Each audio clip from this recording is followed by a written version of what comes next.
Actually, hell no, I made it weird.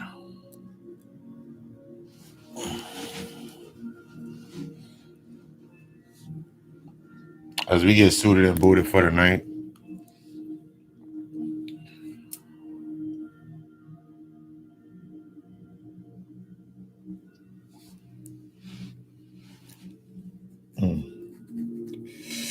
Get that good scratch.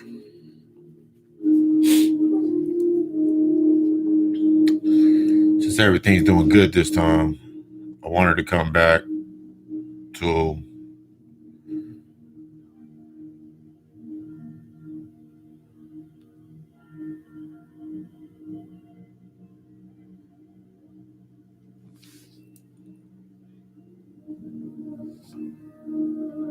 it's kind of hard to make certain assessments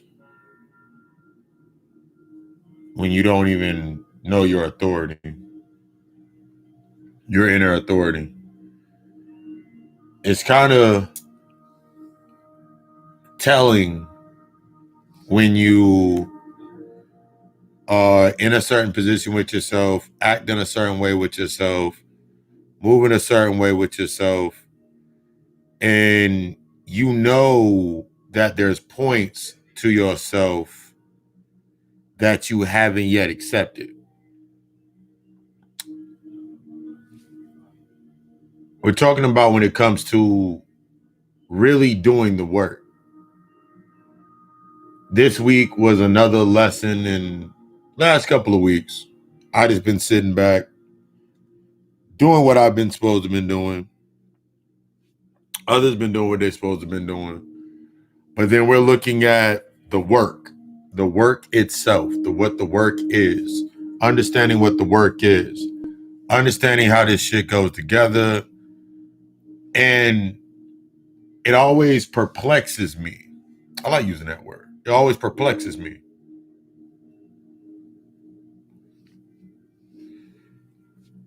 All throughout this week, I've been talking about getting into the aspects of your perspective, understanding your perspective, sitting in your perspective, challenging your peace and love, challenging your perspective in facing these aspects. One thing that I always say, healing is destructive. We understand that you deserve it and you're not entitled, but it's more than that. It always perplexed me because I remember doing this. I remember doing that shit the same way, same thing every fucking time. I remember making the same thought process, the same action of that entitlement, not really understanding that I'm talking about my energies being drained. I'm talking about my energies being drained. People are draining me. People are using me. But then that was all in entitlement. It was all in this entitlement, all in me not taking accountability. A lot of the things that we do are usually based in not really truly taking that accountability. Not really taking accountability, not really. That's what it boils down to. It boils down to the accountability and responsibility itself. We've had, when we talk about that, when I go into these aspects about, when we're thinking about talking about trauma, we're talking about growth. You're talking about success. We've talked about success. And the only thing that's successful is the lesson and what I apply from that lesson. It goes into the aspects of when somebody's being, when I thought about it, like when I truly became present with myself, truly became present, sitting in that perspective, facing those aspects, I started, I didn't understand exactly how deep it was to actually take that level of accountability with myself. I truly didn't understand what it meant to really take accountability. There was always that, but what if, or maybe if I don't, and maybe if I wait a little bit longer, and aspects of that nature. But then I started realizing that that's what got me there in the first place. Thinking of things like my job, it was my job's job to pay me to live. So basically in my mindset, as long as my job is paying me, I don't have to do anything else. Thinking that a relationship is supposed to be my accountability, my financial advisor, my emotional advisory. These aspects that we get stuck in, and I've taught that we go into this all the time, in that thought process, you moving forward, that's on you. I've talked about the biggest investment that you can make, the biggest investment that you're going to make is going to be in you. How you make that investment, it can't be on the surface. One of the things that I had to really understand, like, I can't keep making surface level investments. That means investing into the external, investing into externalizing, intellectualizing the trauma, intellectualizing my pain, intellectualize the things that I'm going through. I couldn't keep doing that. This is where you see yourself and you look at things that are happening in like the news. They're talking about Travis Scott, and I didn't know it was, no matter what it is, why are you triggered by it? Oh my God, some people died. Do you know how many concerts people die at all the time? You getting that ticket, you waive rights by getting that ticket. They're not responsible for your well-being. You paid for. So we think about self-control. It's nobody's job to provide me self-control. The first line of that is self-control. There's so many different thought processes been going through my head, especially as I get deeper into my work. What's up? As I get deeper into the work, it's this romanticism that it's like, really? It's like taking simple thought processes when it comes, so many things when you actually look at yourself and like, I got to take accountability for my actions. But there's no but. If I say I got to take accountability for my actions, there's no but to that. I must take accountability for my actions. Oh my God, I'm overwhelmed. Why am I overwhelmed? Not overwhelmed. If I keep saying this definition to intellectualize what I'm feeling, then I'm not present. It's only when I sit with the overwhelm. It's only when I sit with it, explore it. I've felt this feeling before. Where did I first feel this feeling?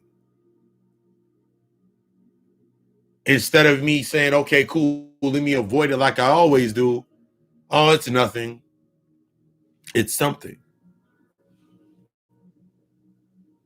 This is when we get into these aspects.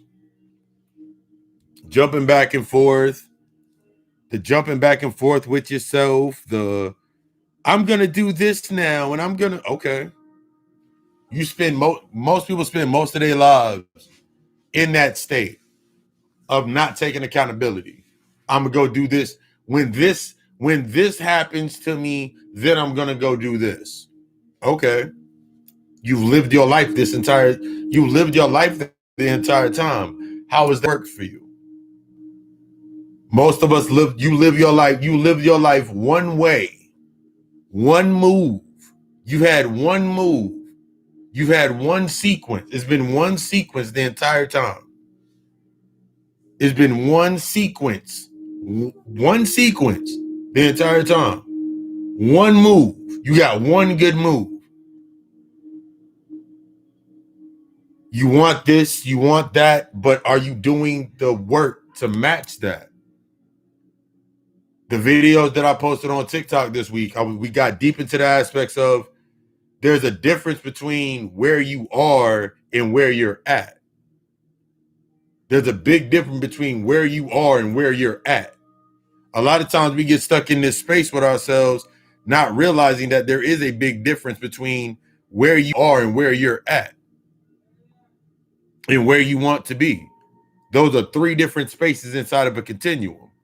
Where you are, if you're in your past, if you're stuck in past, if you're always in the thought, if you're always in the process of overthinking, then you're in your past. So where are you? You're in your past. You must identify where you're at. If I'm sitting inside of a space and I'm thinking and I'm inside of the moment and I'm feeling the emotion and I'm allowing myself to feel the emotion, then I'm sitting in the present. It doesn't matter what the emotion is, whether it's anger, let's go deeper, whether it's I'm feeling and I'm rationalizing this as anger, but it can't be anger. What is it really? Now I'm in the present. Now, if I'm sitting in the present, now let's see if you in the where you are and where you at, where you are, where you're at, where you want to be. Now, if you think about where you want to be, it's the projection of that emotion into the present. I can't do this. Maybe if I had this, maybe if this, maybe if this. And I can guarantee you after the third thought, it becomes further externalized. You go from maybe I'm not good enough. Maybe I'm not smart enough. Maybe if I go to school, but if I go to school, that means I got to work some more. Maybe if I want this, and you keep externalizing it. You put all of that you project all of that into the future. But in your present, since remember, as you move that scale, you come to the present. And if you're not used to being present, taking that accountability with your actions, taking that responsible moment with yourself, becoming present,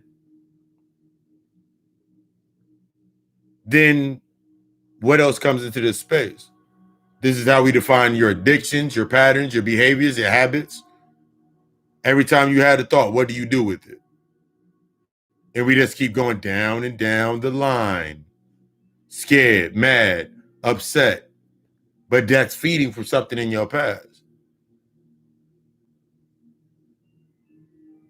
We get stuck in this. I remember getting stuck in this I remember getting stuck in this shit all the time. I remember thinking I dealt with something, but the way that I dealt with it was not the way the way I was dealing with things. It was not based on growth. It was always based on this closure. Talk about it, bring it up, intellectualize it, give it a why, give it a reason, rationalize it, then leave it down. But I wasn't really doing the work. And I could tell I wasn't doing the work because the first thing that I would say after that is like, well, when I get the new job or when I get the car or when I get the place, when I get this new vehicle, I'll move. Not looking at the steps to get to the vehicle. When I get the new place, I'll be more organized. Not realizing that the steps of my organization are the reasons or underlines in my sequence to why I'm not getting to where I'm getting to. The reason that I'm not where I need to be at or where I feel I need to be at because I feel entitled to it to be something more. Things come in your face all the time. Opportunities come in your space all the time. Everything come in your space, an opportunity to invest. But it's that external narrative that we get stuck in. I remember getting stuck in this internal narrative almost every single time. Every single day, like, damn, if only I had more time. If only if I could. But it was my pattern. So since I tell myself I wish I had more time, When I get the time, since I didn't have a plan set, what I'm gonna use the time for? Man, damn, I just worked 40 hours this week. I just worked 60 hours this week. I deserve to relax. I deserve to go out. No, that's not deserving. That's entitlement. Even the hours that you worked at that job, that you look at them based on everything becomes now entitlement. You lose the sight. You lose. So now, since you're stuck in entitlement is that relevance. One seeks that entitlement. One that's seeking, there's degrees to it.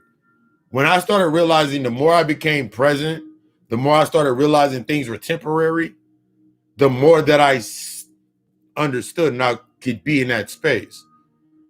But the more that I was seeking relevance, that means whatever I needed externally to make me look a certain way, feel a certain way, whether it was my self-esteem or whatever it may be, things I wasn't working on, I would always seek presence. I would always seek something that was temporary. And when you think about everything down here is temporary. Nothing's down, everything down. The result is temporary. But if I'm not facing these emotional voids that I'm creating through these temporal loops, then I need that to stay forever. How does it stay? Emotion, because time is nothing but emotion. Time is debate. Time is just emotion. You can look at something to something. Think about this. Think about this. If I'm sitting in my space and I wake up every day at 12 when I go to work. Let's say I go to work. You waking up at 12 to go to work. Because you don't want to be at your job, it will be the longest from 12 to 8 ever. It'll be the longest 12 to 8 ever. But if you sitting at the house not really doing anything, that 12 to 8 go by really, really fast. Why? Because your emotions were present inside of that job. Your emotions you're not present in your own space. Because to be present inside of your own space, you must deal with those emotions. This is where we hear that age-old saying, getting the house in order. If my house is not in order, then I'm not present inside of my space. Anywhere that I'm present, anywhere that I react through emotions, that's where I say that I'm present. So let's think about the past, the present, and the ever-changing future.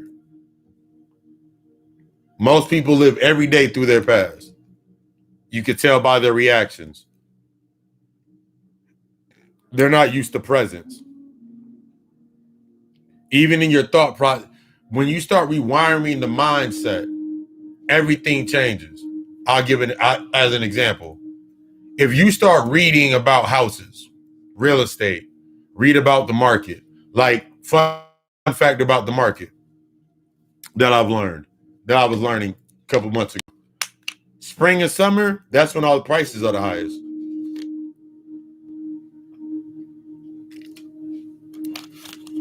Spring and summer, that's when all the prices are the highest.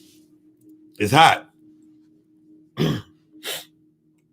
But also, that's when it's the busy time for most businesses, most jobs, most places. That's where it's the busy season during that little period of time. Now, during the fall and winter, the prices drop. Prices drop. Money slows because it's going into a new season. So if I want to invest, and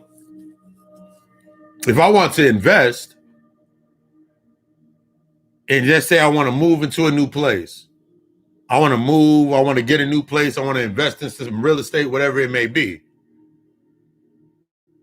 And I know it's the best time is the fall and the winter season to make those investments. So what would I do during the spring and summer? That means I just go to work and I stack up money. I'd stack. through the spring and the summer stack, take care of things I need to take care of. If my credit score isn't in a good place, get my credit right. Seek advisory. Seek this one I look up. This one I'm researching shit, doing my research. Even if I do go on a vacation, now I plan my vacation differently. So instead of me going on a vacation to the beach to go spend some money, if I was doing research, I saw a real estate class. Let me take this real estate class. It's online. I can do that even if I go to the beach. That way, by the time the fall and the winter come, I can make that investment. But that takes accountability. This is an example of accountability and responsibility. Knowing your course, knowing where you are truly at. So many people get stuck in that mindset of I want through entitlement, and then you're not okay. You want something, but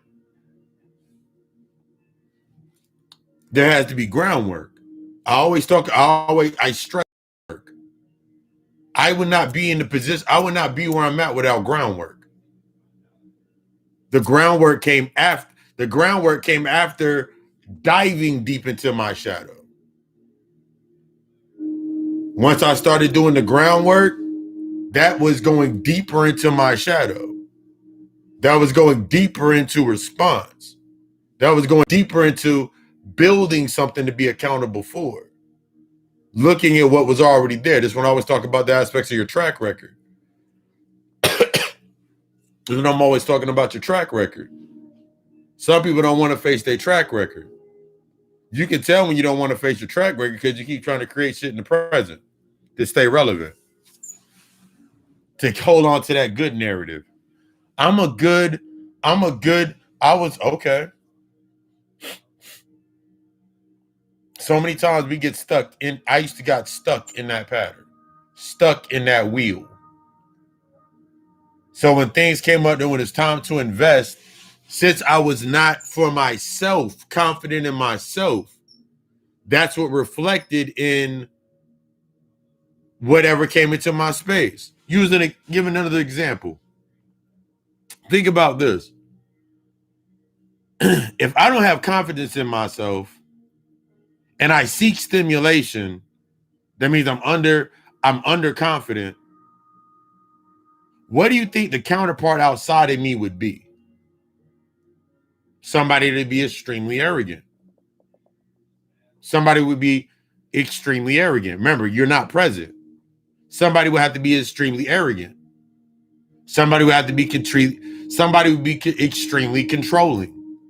Somebody would be extremely manipulative. Remember where you are versus where you're at. Somebody would be extremely controlling, extremely manipulative to reflect or mirror the effects of my past, to trigger me.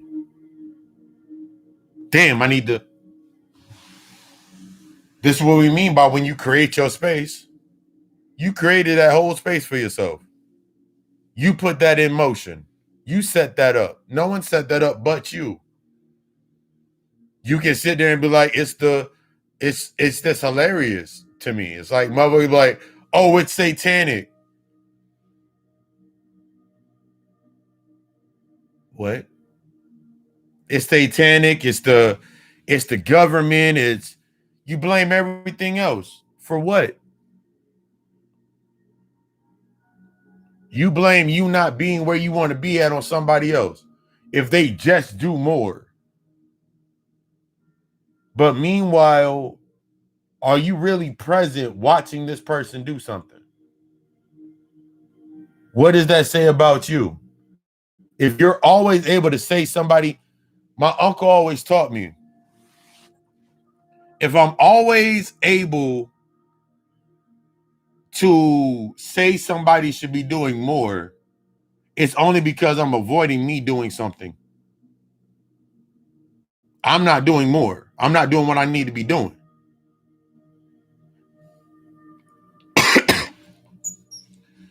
Because if I was doing what I needed to be doing, then I wouldn't have time or the emotional balance to put into that space.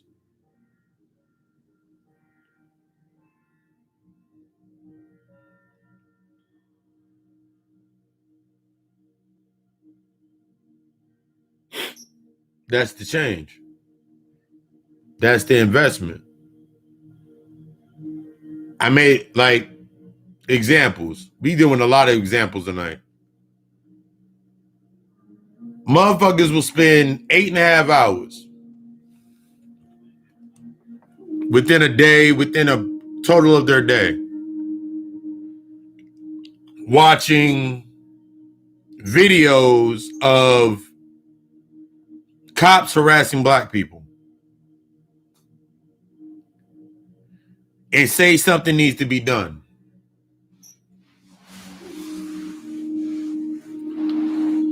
My simple thought was, why don't you start a GoFundMe account? Think about it. Why don't you start a GoFundMe account? Start a GoFundMe account to put lawyers on retainer in that area.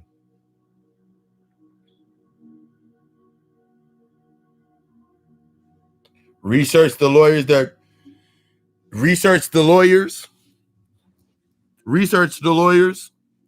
Let's relax. Research the lawyers in that area, their price ranges, and start a GoFundMe account. Put lawyers on retainers.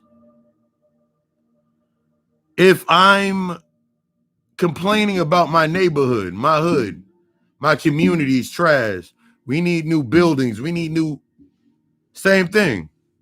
Create a GoFundMe account.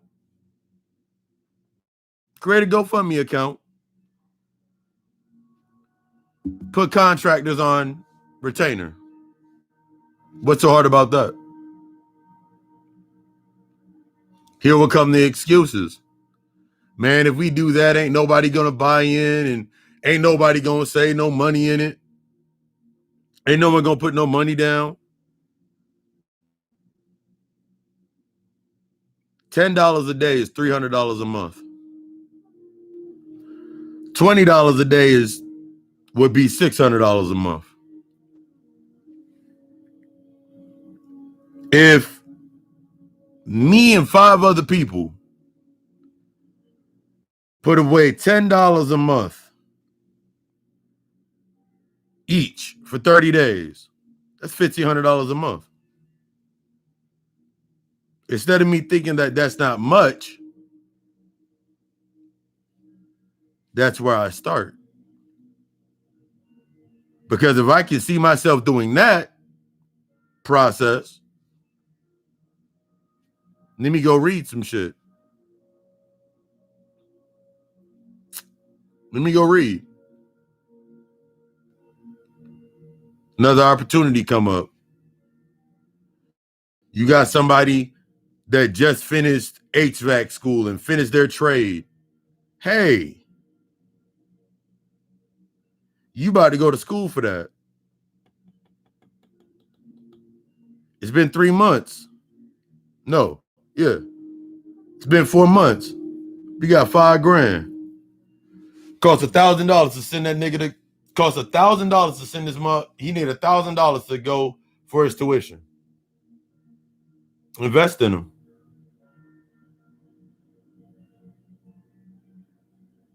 Keep doing the go. Keep filling up that account. By the time he's done with school, that money can go to his business. Open up a nice little joint.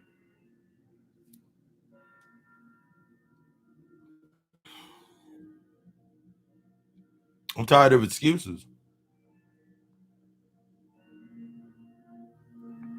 I'm like, you just get tired of excuses.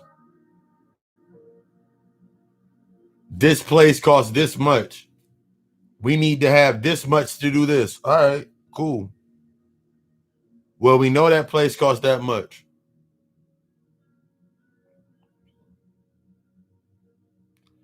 We know that building costs X amount of dollars. Cool. It's $1,000 a month to rent out that building. All right. I found that out in the wintertime. We found that out in the spring. Okay. So that's not going to be the only building that costs that much. This is setting your intentions.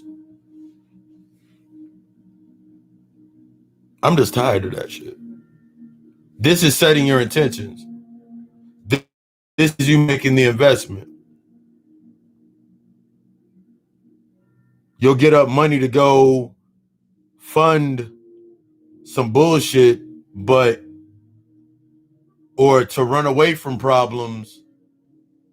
But the basic level of facing your shit, you always have an excuse. Why? Because okay. If that's your go-to answer, ain't nobody around me doing that type of shit. What does that say about you?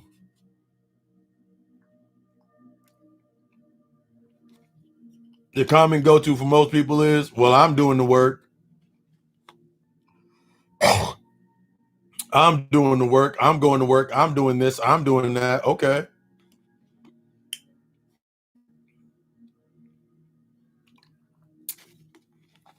I'm a good person. I go to work every day. I'm a good woman. All my exes want to get back with me. I'm a good man. All these women calling my name. That don't make you a good person. That just makes you easily available. See, the levels when you start going into yourself, you start realizing that isolation, that separation is needed. But you got to face that isolation that you faced when you were younger. 1 second. 1 second, be right back.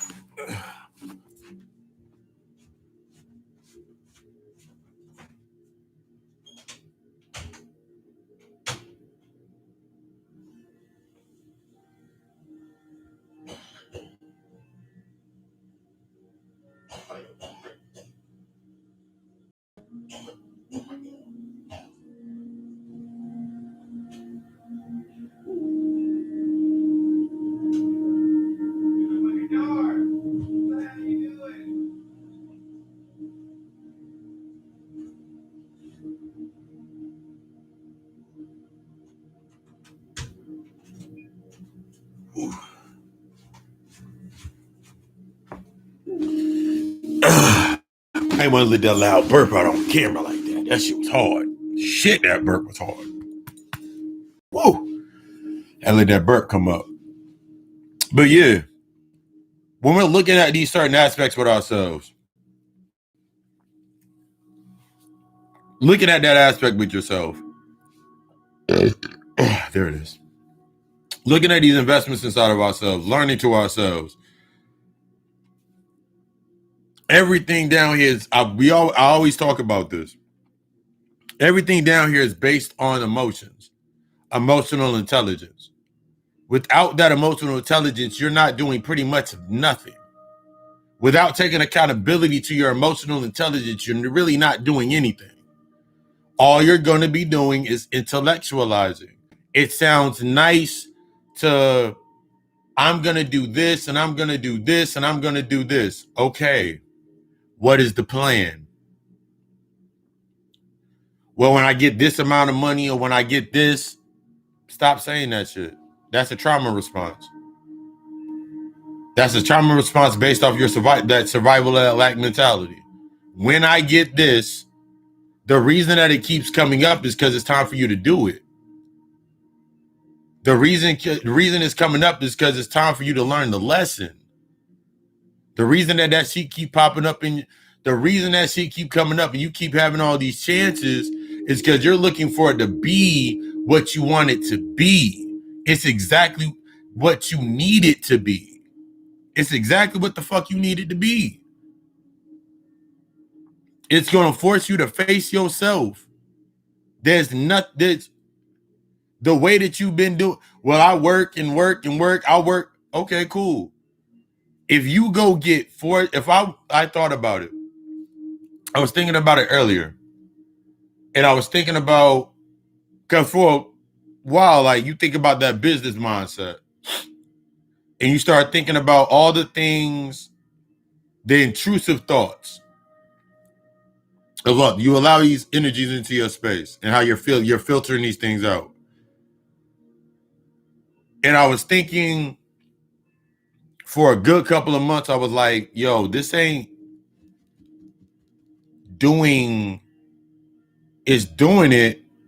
It was during the earlier stages of me building my platform, speaking, teaching, everything that I'm doing now. And I remember like filling out the job applications, and all of them were part-time. And I remember I get the interview, I get the assessment, I get the assessment. Then I get the phone call, talk to them. They're like, well, let's talk about your availability. And at first, I was like, well, I also am running a business. I'm doing this, this, and this. And they were like, well, for the job that you applied for, we need this. We need you to do this. We need this much availability. And I knew the thing was, I knew what they would require because I remember doing the hiring process.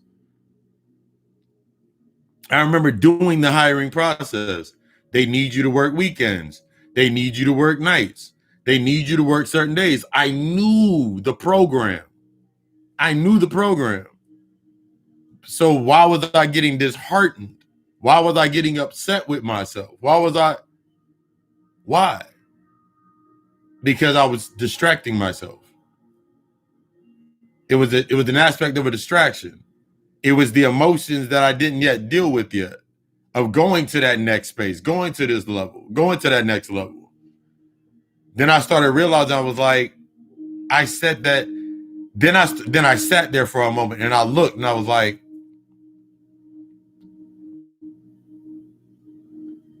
the same thing that these jobs are telling me is the same thing I told my last job. I remember my last job, they were like, yo, we need your availability. And I sat there and thought about it, was like, the way that I've reconfigured my life, reconfigured my schedule, I don't have the time. I can't do it. So when I sat there and thought about that process, I was like, wait, what did I say before that? Earlier lectures, you go back to look at earlier lectures. My mantra was, there's no going back. There's no going back. There's no going back. There's no going back. This is a part of that rewiring process, or realizing where you rewired your mind. Because now when I have a thought, it doesn't go back to the past. It automatically keeps me in the present. This automatic thought. So every time that I have a thought, I always have direct. That's the key. I always had and now I have a direct answer. A direct answer. A direct solution. I don't have to go fumble back around anymore. A direct solution. Direct feedback. I was living inside of the new design. See, when it comes to doing this work, you're living inside of that new design. You're becoming impartial. There's 2 points. There's the emotional point, where most of us activate from in the lower level of ourselves. The ego activates in the lower emotional points. Your ego thrives and needs attachments. You thrived on these old relationships. I can't burp worth shit. You thrive on these attachments. You built an entire world based on attachments. That's what served you. Them going through their problems, it served you. Because you can create a solution based on where you were at. But now when you come into this higher space with yourself, you're not in survival mode anymore. It's your accountability. It's what you need to be doing.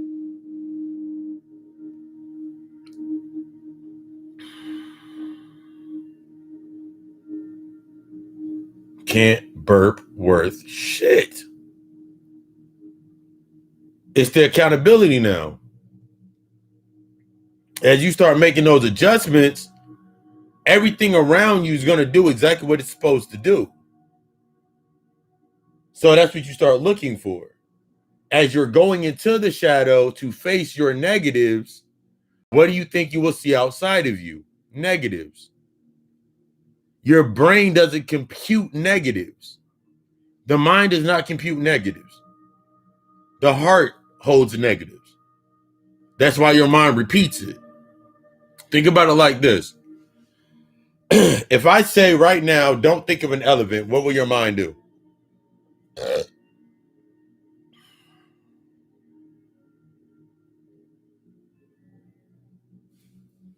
One second.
All right, we back, guys. Sorry about that. Yes.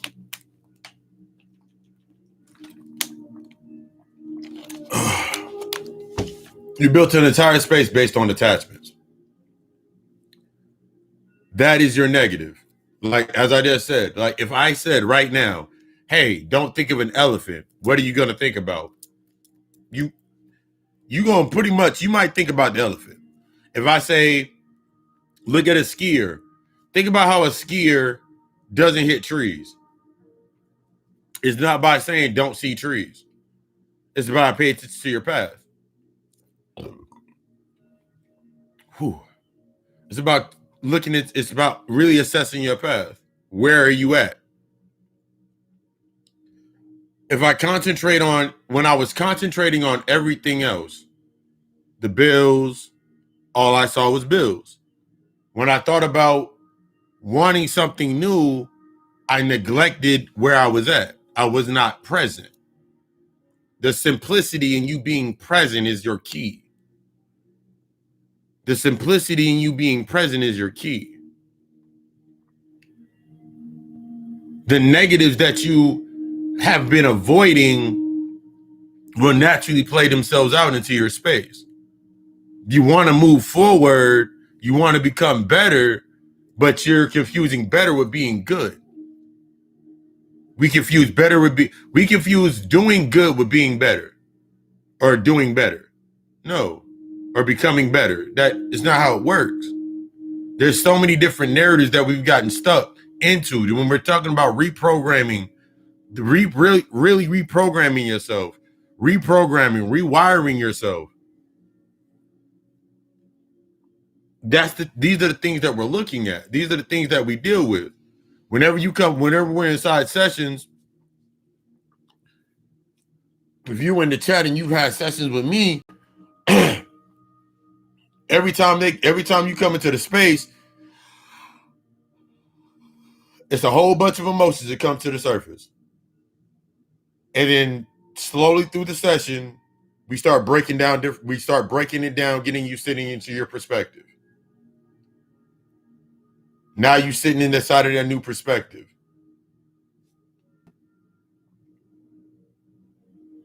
When I think about one thing that I thought about earlier on in the week was the process itself.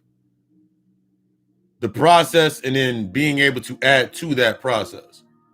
The process is the plan of accountability, being able to add to that plan. I always use the example of me going for my run, me doing my workouts.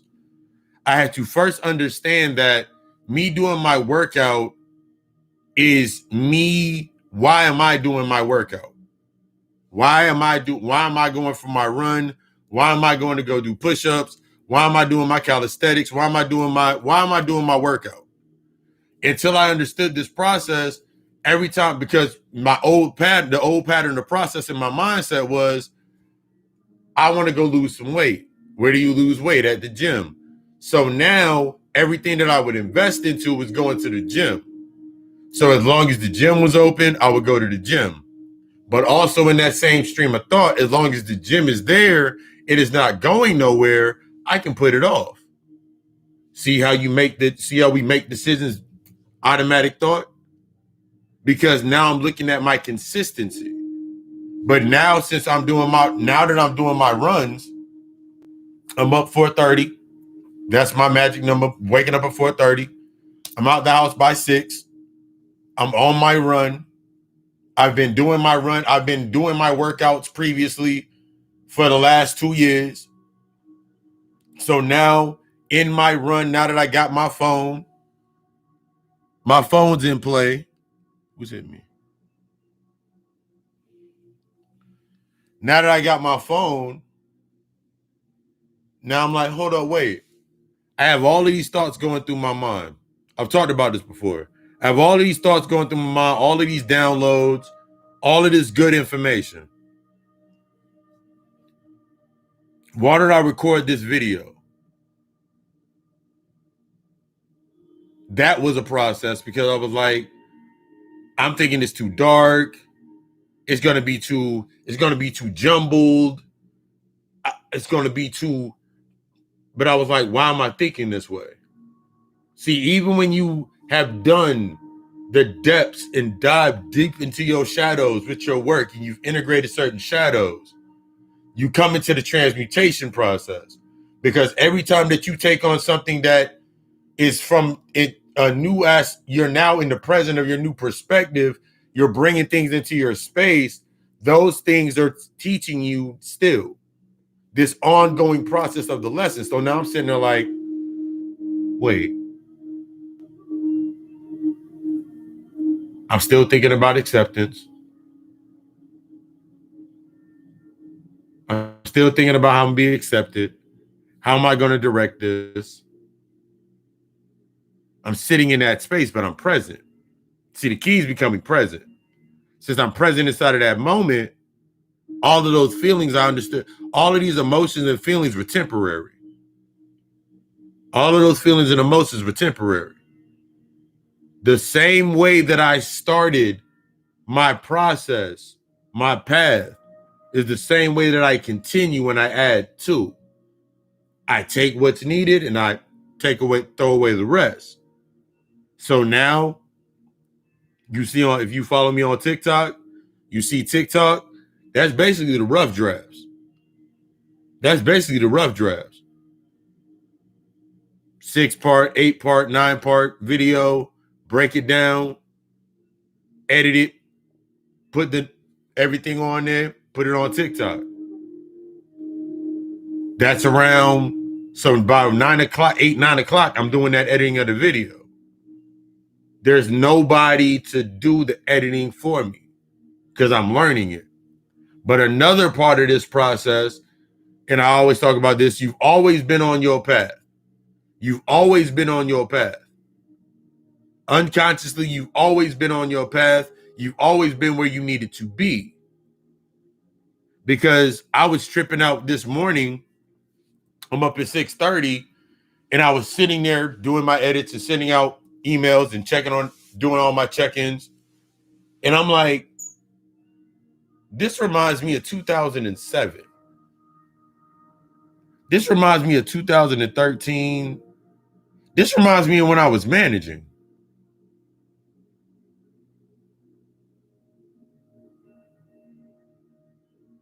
I'm doing the same shit. The videos, the videos, the setting appointments, the check-ins with clients, answering emails. I've done this shit before. Where did I do it at? What's different now than back then?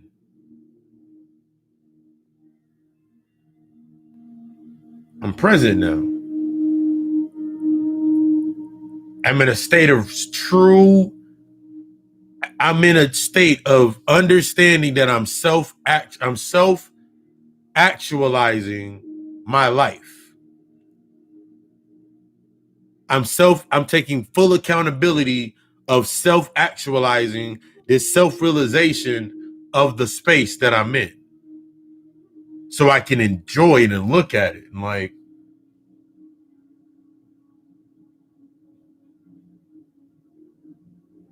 I'm advancing. That joy of the inner child comes out. I'm exactly where I need to be. I'm honoring my thoughts more. My routine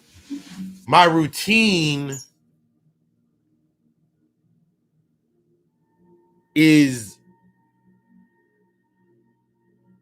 imprinted in my mind.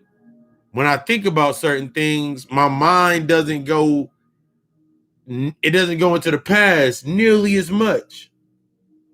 It still goes back there, but I can catch it.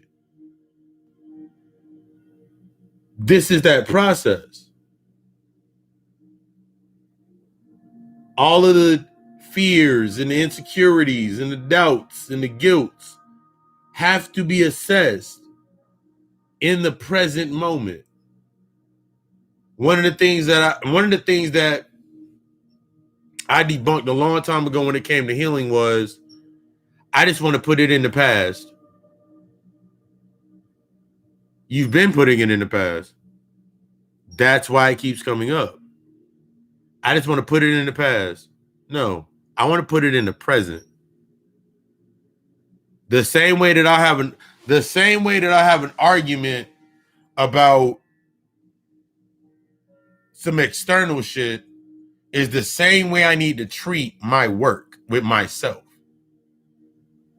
If I go into a space and I feel the need to argue, I feel the need to react, I feel the need to go back and forth, then I need to sit down with my damn self.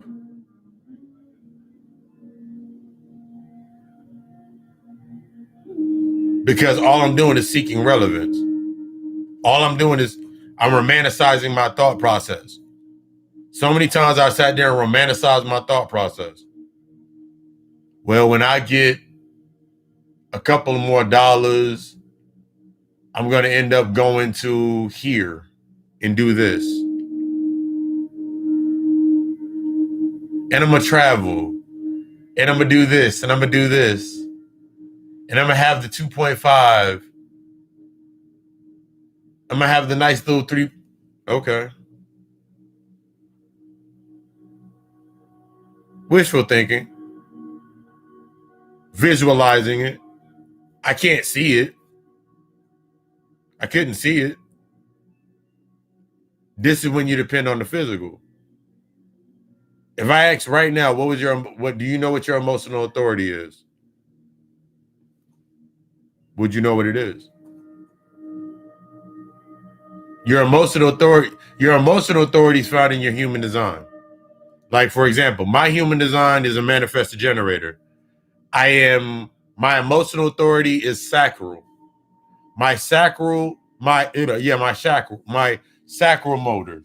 That means I must feel it in order to do it. That means I got to follow my feeling. Follow the feeling. That means if I don't feel it, if I say if I hear that primal girl in myself that says don't do it, then I have to listen to that. But when you think about your conditioning, going through your life, me being that, my parents not understanding what that was, that's within their job, that shuts down. So now I found myself doing things, even when I would say no, I'm trying to say yes, just to keep myself in that space. If I say no, then people aren't gonna like me anymore. If I say no, then people aren't gonna like me, or they're gonna think that I'm better than them. In reality, I already thought I was better than them. In reality, I thought I was better than them. I thought because I had more money, I was better than them. I thought because I had a certain status, I was better than them. I just wasn't owning it yet. Because every time that they said, you think you better than me, and I get triggered and be like, look, you got the same opportunities that I do.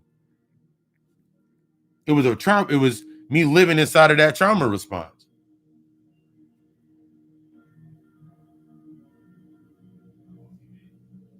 They're stuck.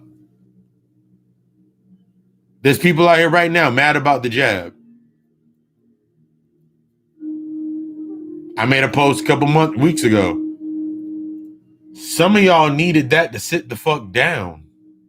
You're not sitting down. Some of y'all needed those couple of days off to get yourself in order.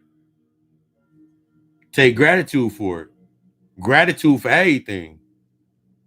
Even if gratitude for everything is going to teach your ass some shit.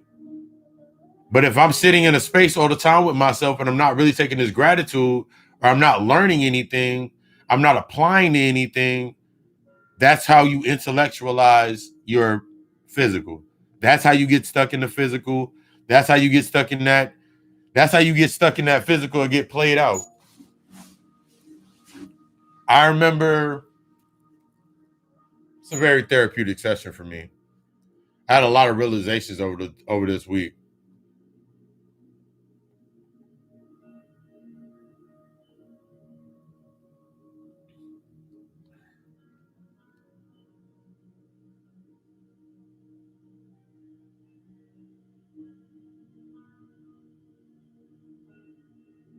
Waking up.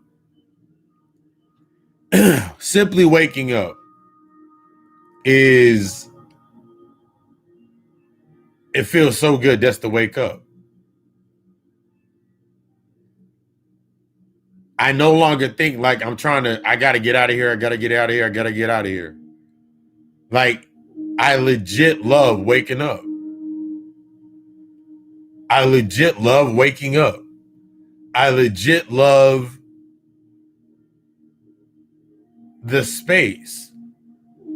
I legit am in gratitude to do what it is that I'm doing. I'm in legit gratitude for it. It's that feeling is what emits and it changes. It's unconditional. There's no reason for me to laugh. There's no reason for me to anything. I'm not worried about being right or wrong. I'm not. It's that's that feeling. that you can't find anywhere else. That's within inside of you. There's this excitement that my inner child is present, creating at all times. Little Carlos sits over there. Carlos sitting right here, right now, enjoying the shit out of life, knowing that this shit's temporary. Today, give you an example. Today I woke up and I was vacuuming and the vacuum was clogged up. Never took apart a vacuum cleaner a day in my life. But I sat here for about 30 minutes unscrewing and unclogging the vacuum cleaner and putting that bitch back together. That was it was so fucking fun. The simplicity of how fun that was. Unclogging the vacuum cleaner. I was like, nigga, I just unclogged the vacuum cleaner. It's kind of cool. That's the joy. That's the joy. That's peace. That's because my space is peace. I'm not trying to run away from the space. I'm in the space. It's peace. Anything that's not of peace inside of my space, I know I can, hey, you all right? Hey, what about this? Hey, what about this? Have that conversation. I'm not running from anything. Even when it comes to the aspects of motherfuckers thinking about the Matrix. Man, I got to get out the Matrix. Got to get out the Matrix. To save, I made a post. To unplug yourself from the Matrix sounds like unplugging the toaster and leaving it on the counter. The toaster has a purpose. To make bread. To toast, to make the bread. To turn bread into toast. To turn waffles to heat up the waffles and make them crispy. What are you trying to escape from? Yourself? All of this is you. So what are you trying to escape from? There's so many narratives that have been triggering in my mind, and I'm like, what have I been running away from this entire time? Myself. The entire time I've been running away from myself. To sit there and realize that, at first, to realize that, this is what we were talking about, that healing process, to realize how long you've been running away from yourself is one of the most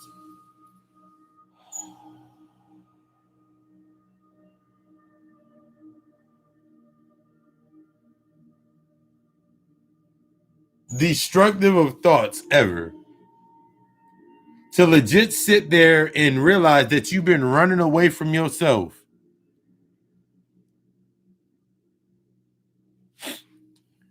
is one of the most destructive feelings ever. Because you sit there with yourself, you're like, my whole life been a series of hit and runs. Yeah, I got this, or yeah, I got that. But if I really think about why this is here, that's what triggers me to want to run away from it. It's not that I want something bigger. It's not that I want something new. That's just been my definition of the emotional void that I'm not dealing with. I need to get something new in order to feel happy. I need to do something else to running away from my own shit. Not having that conversation. Not facing myself. So when I brought things into my space, it's like literally, that's exactly what it is. Like things are happening for me, not to me anymore. Like that's the investment. That's the opportunity. That's the resource. Things are happening to you. That's how you got stuck. You thought everything's happening to you. You went and filled out a application and you didn't get it. Oh my God, see, the world's happening to me. They don't like me. It's because I'm black. It's because of this. It's because of this. No. It's because that's not going to work for you anymore. it's not going to work. That's not for you anymore. Like, I sat here the last couple of weeks and I was like, really, like, it really bothered me. It really bothered me that I was like, I'm filling out this and I'm doing this and it's not coming into. Then I'm sitting there thinking about to myself, I'm like,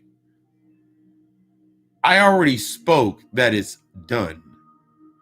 I already spoke that that shit's done. There's no going back.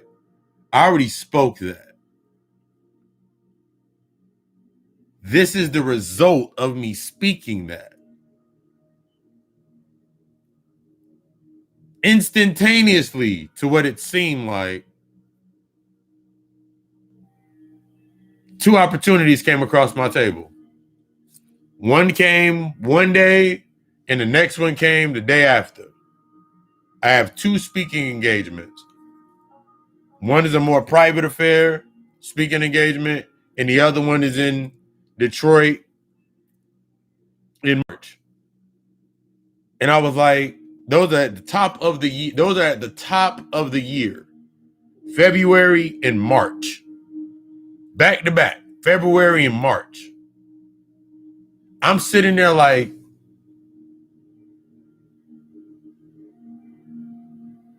that's what I was wanting. That I was talking about. I was speaking about this.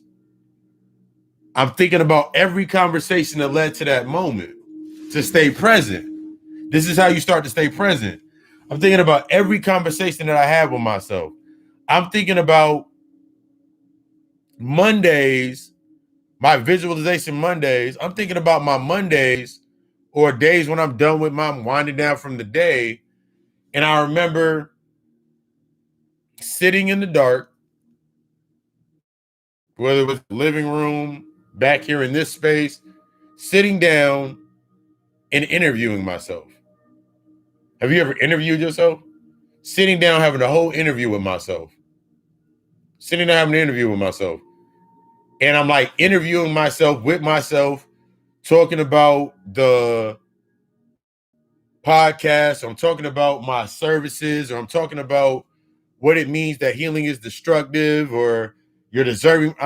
I'm having these conversations with myself in a positive sense. I'm having this back and forth with myself, this conversation. It's me and the spirits having these conversations. And then I'm looking like I did that like earlier on last year. Had those conversations earlier on last year. Then this year, those conversations that I'm having are the TikTok videos. Those conversations that I'm having are the lives. Those conversations that I'm having are the posts that I'm posting. Then I'm thinking,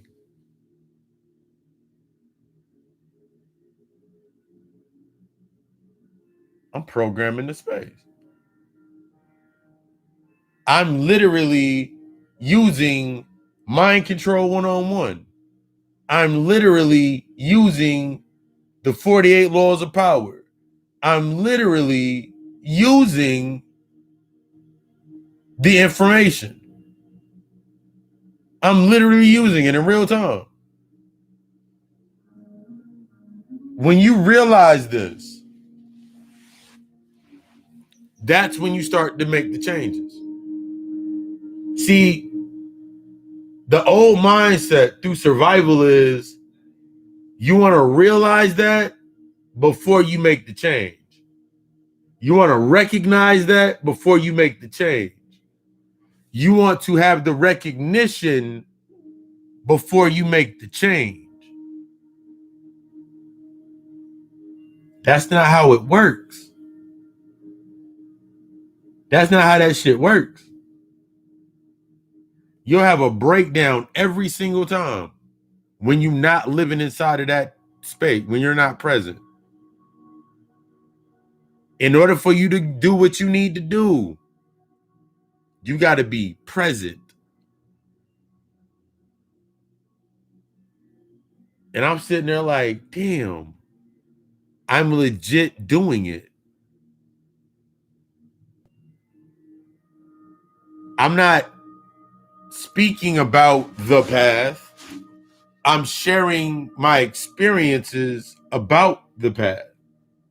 That's how people are drawn to me for services. The old paradigm was hit you with a bunch of fear tactics. The old paradigm hit you with some fear tactics to keep you where you're at so you don't learn where you are yourself. And then we just keep this train moving. That's not it. That's not what's here no more. That shit don't exist anymore. That old paradigm is gone. The old paradigm is gone. It no longer is substantial. So when you looking at shit like metaverse, what would that be the result of?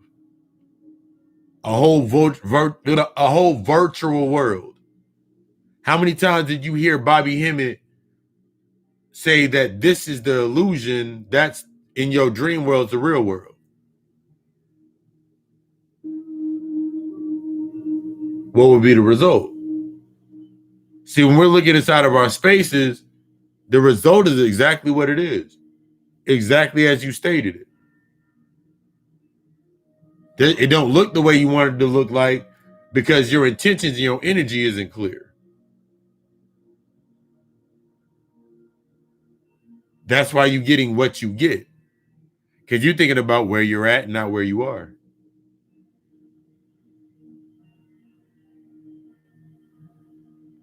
It changes everything.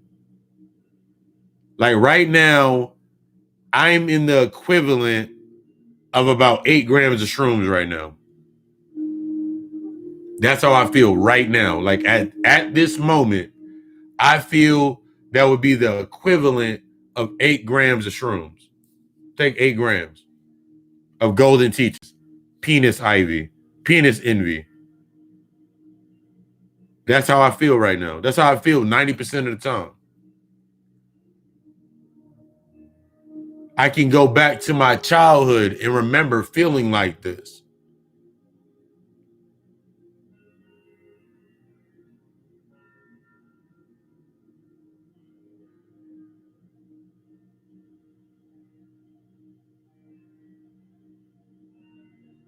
Like I want to, like I'm really like holding the moment. Like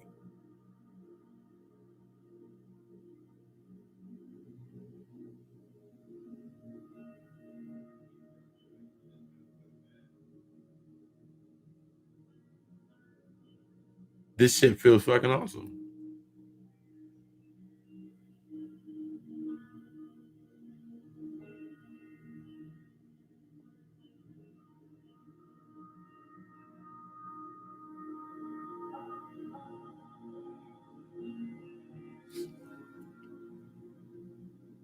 Like this, wait, give me.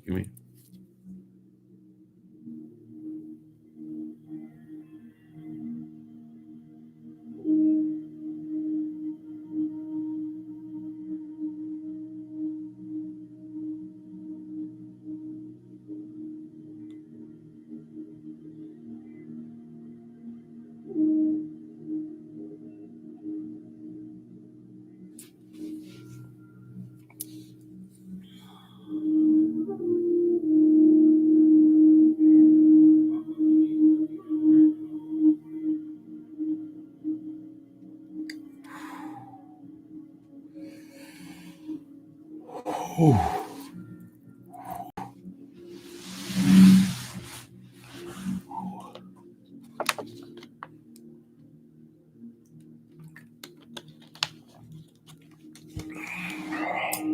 Shit.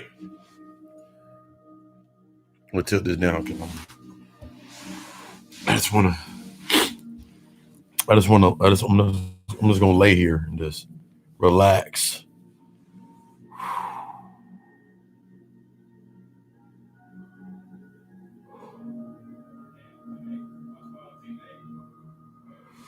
Whoa, shit! I feel really good right now.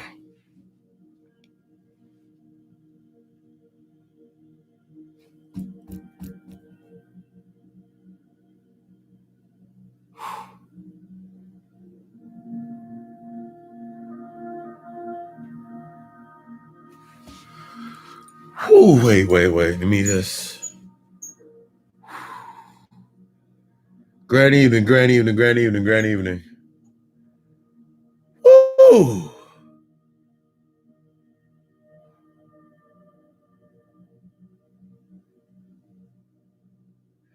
If you are just entering, I'm having a very euphoric moment right now. Like,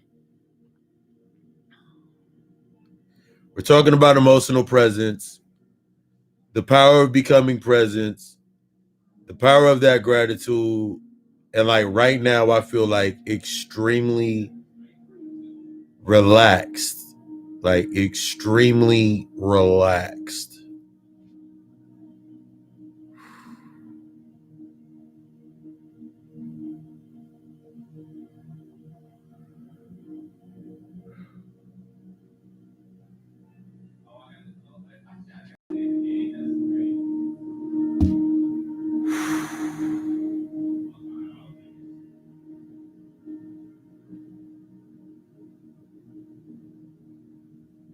This shit feels good as hell. Yep, tacos. I'm back. We back. All right. Woo. Woo. That shit is. That's how I know it. Like, woo.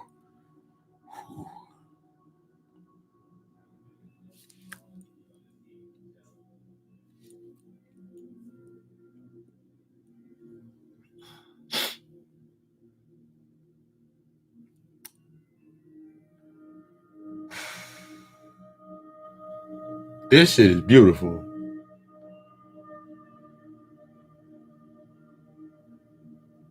Like, y'all remember if y'all remember Hellboy? Y'all remember the scene like when she was like mad and raging out everywhere, and then they kissed, and then like they were like, then the blue flame, which was actually the violet light hit. That's how I feel right now.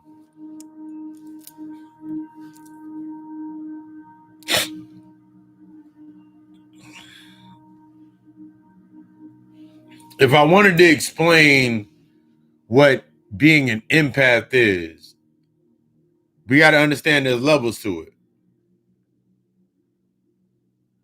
The lower level of an empath is a narcissist. The lower level of an empath is a narcissist. Because what do empaths do?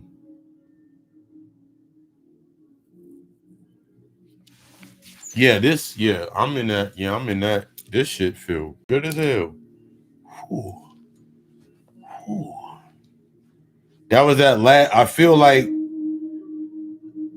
it feels like the last level. It feels like a level of I've got you. I'm in that level of that next level of that integration. Like that next level. I'm in that. I know I'm in that next space of integration. Speaking it out into your space is that key. Feeling those emotions is that key. But when we gotta think about these degrees. Now, I've went into these degrees before. We don't go into them deep tonight. You gotta feel it. You must define it. The thing that stops so much of your healing process, you going internally, is the fear of defining it. Whether we looking at the aspects of your demons, your generational curse, all of these aspects, you have to define these points as what they are, not what they are, not where they are at. We're talking about where they are. See, when you're defining your energy, inside of yourself, you must define it for where you are, not where you're at. So, using an example, you are not tired because of your job. You are tired because of the things you do before and after your job. So, therefore, you're already tired. To your shadow self. You're already tired. Your job doesn't make you tired. Your job is a mirror point of the emotions that you are when you are tired. You're irritable, you're irritated, you're not irritated. You got to go deeper. When we're thinking about this, especially going into your shadow self. Your shadow self, remember, we talked about your shadow self all the times. Your shadow self is every variation of you, every variation of every thought that you've ever had, everything everything that was left in the ancestral pool, everything that was not dealt with is what you're dealing with now. It's just not you. When you take on this role, it's just not you. It's never been just you. You want to call to your ancestors in that aspect, but it's not just, okay, go call to your ancestors. And then give you examples. Let's say you call to your ancestors and then you led to my first time being called to Bear Insomni, for an example, before I took on the last aspect of Bear Insomni. As you look at I've explained my name before. Taking on Bear Insomni as an example. So you take on Bear Insomni, Papa Legba, any crossroads entity, any entity that deals with crossroads. You're exposing yourself to every crossroad that you've ever been inside of your life.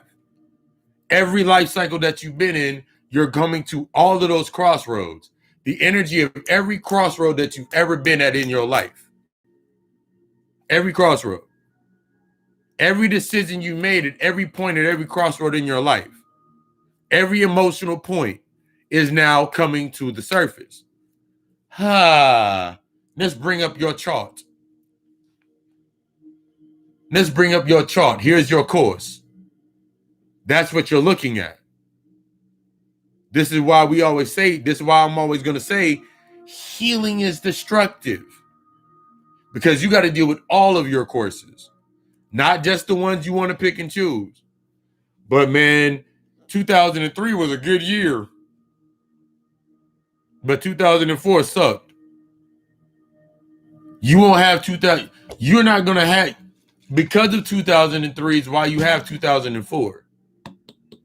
And because of 2004 is why you have 2005. But the reason you got to have 2005, 4, 3, 2, 1 is because of back there in 1999. The coach, that soul contract you signed up for. That's what this is. That's where, because we talked about this in the podcast. You're not afraid of others' perceptions changing of you. You're not afraid of your perception of others changing. What you're afraid of is that perspective that you have to invest into. See, what I was afraid of a lot of times was that perspective. Because that perspective is what I was that perspective was the investment. The roots to that perspective was that investment. I made an entire life off of those investments. And now you telling me I got to give it up? Yes. I'm telling you got to give it up because it no longer serves. It doesn't serve you. Everything you built based on emotional attachment was based on you avoiding accountability. Everything that you connect, everything that you attach to that was based on, once I get this, I'm going to get better to feel good. That's the shit you're dealing with. That's all surface. Let's break down these layers. I break it down like and I've broken this down before. When you were 11 years old, 8 years old, 10 years old, whatever age you were when the first experience happened. That's where your emotions are at. That's where your mindset is at. So if you think about, use an example. For the men in the community, for our men, for us, from a young age, I'm talking about the older brothers. That shit trickled down to the youngest. The way you were taught based on survival, that's what you're in now. So your job became based in survival. Your house was based on survival. The crib, everything was based in survival. So the moment that you stop surviving, that's when it's lost. Think about it. Think about the buildup to the loss of the job or getting fired. Think about the buildup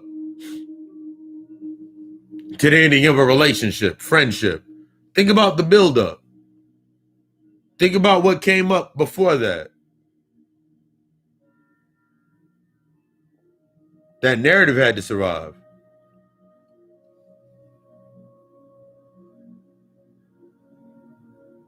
That narrative had to survive. So now you sitting there like, because I remember when I lost the job, gone, no more. COVID hit, job gone, no more.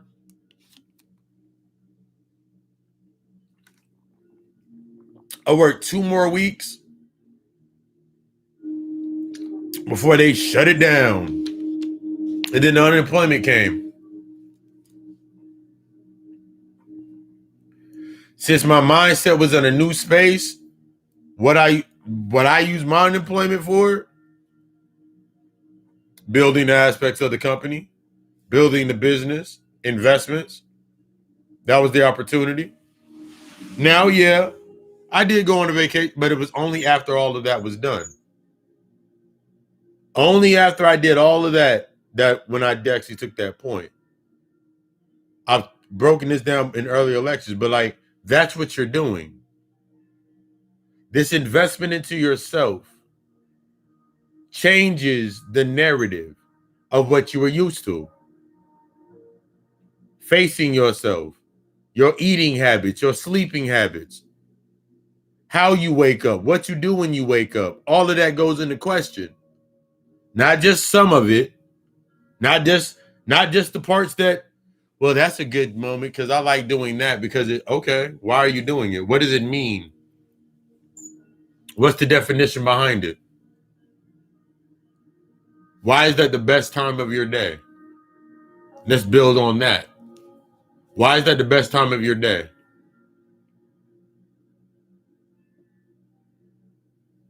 Hold that moment.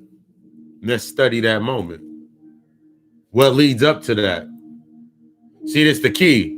Because since we're so busy trying to externalize our day, this is the best part of my day is to come lay down in the bed because I go to sleep. You got to face it. You got to face that duality. Because the best feeling in me and use an example. Best feeling for me in the world was to go lay down in bed. My best feeling is to relax after a long day of work.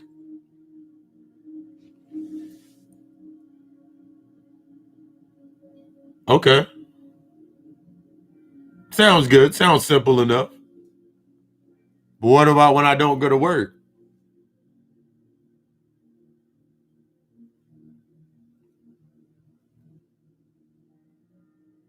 What about if I don't do this? These are the things that we get stuck in. The simplicity. These are just the surface levels. These are the surface levels. When you really get deep into yourself, it's an entirely different paradigm. As you start facing your dual self. It's an entirely different, because you start looking at things and you start like, damn, I made that for this. And that's some of the hardest shit for most motherfuckers to do. When you really in there, you like, well, I did that because I wanted to be happy. That was my driving force, to be happy. So now you must accept to yourself that you're not happy. You're not happy.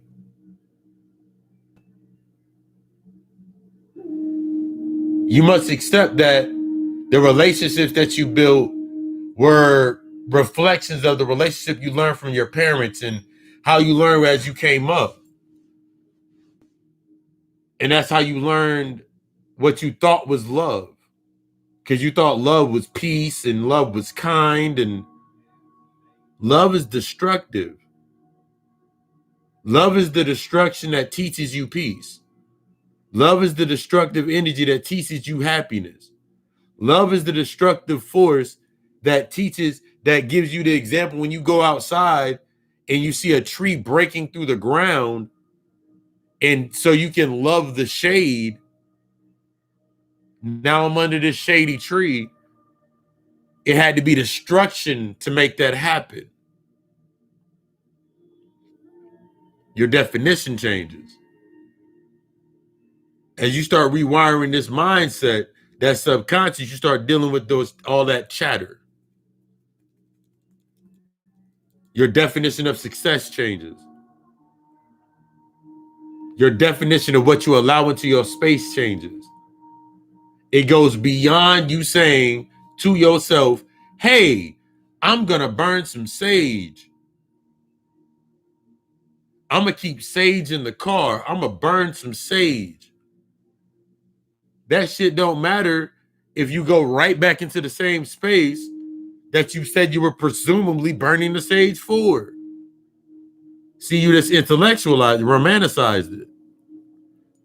All I got to do when I get home, burn some sage. Okay. You know that ain't part of your pattern. What are you telling yourself? You're telling yourself that the only time that I'm going to burn sage is when I'm around some negative shit. But until I understand why I go around the negative shit, I'm just wasting the time burning this damn sage. I'm not cleansing. I'm not cleansing. I'm taking a spiritual hoe bath.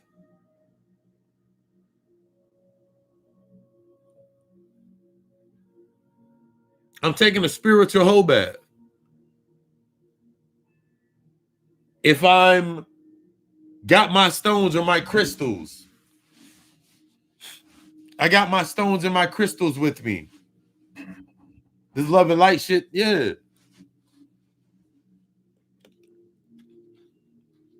You read it. Yeah. Is love death? I've noticed looking at different symbols of death. Uh-huh. It's destructive. Love is death. Thank y'all for bringing that up.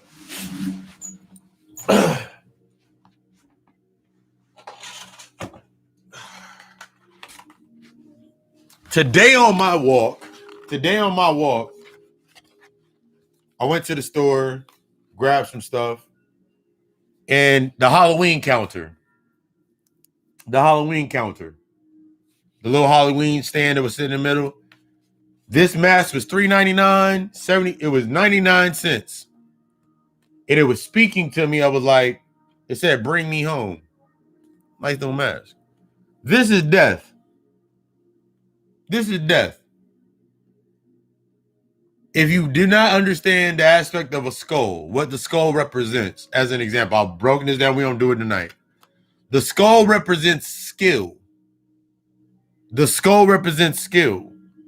So whenever you see that skull or you see this beautiful painting, this is the skill of transition. To embrace this, you must embrace the transition. This is destruction made into the beauty of art.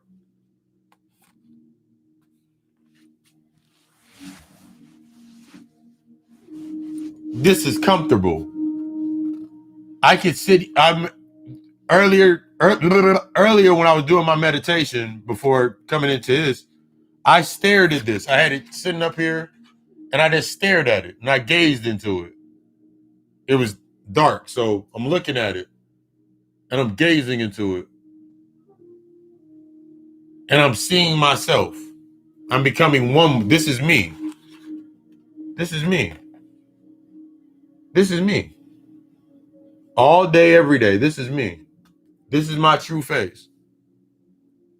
See the resemblance? This is me. This is the embrace of that. Until you embrace this, you're not doing anything. Because this is the first level of application. Everybody wants to go into the spiritual realm. But before you go to the spiritual realm, I'm going to give you a Bible verse in a little bit. Before you go to the spiritual realm, you got to go to the underworld. You want to go to space? Go into the sea. As above, so below. You want to go in the spiritual realm? You got to go through the underworld first.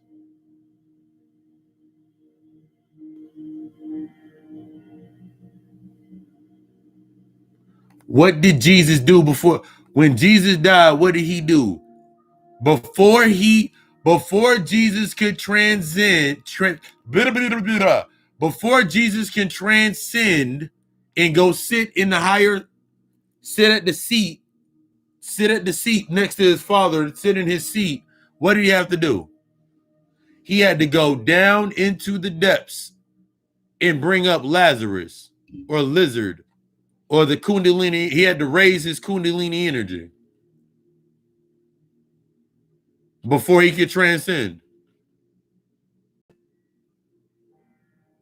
In Hindu and Indian cultures, these niggas had to go find the dragon.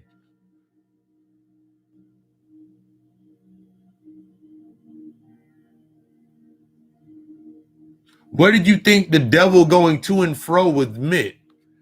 Go read the book of Job again. Go back, and if you haven't read it, go read it. What do you think the book of Job was?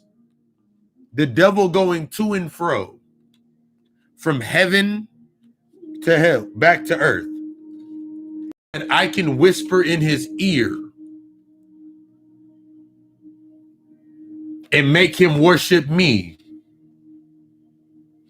And then the higher self started taking away all of the material possessions so Job could transcend. Go look at the story of David. It's a whole story about accountability and how this nigga didn't want to take no damn accountability for his actions. Killed that woman's husband, got the bitch pregnant, all sound like not taking accountability. See this work? It forces you to sit inside of that perspective. Because I know it's not even about being convinced anymore. I know motherfuckers you don't hate religion. You don't hate Jesus. You don't hate religion. You hate what you hid behind it. You hate the deacon sitting in the front pew because of what he was doing back in the day. You don't hate Jesus.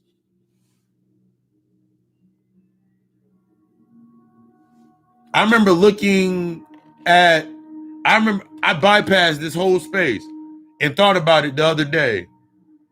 Everybody was like, they made Jesus look effeminate and made him look Jesus some gay nigga because his hands was like this. But then I remember like looking at Buddha, Ganesh, Kali Ma, Shiva, Baphomet. They all make that same hand gesture. They make the same gesture. And then I'm thinking to myself,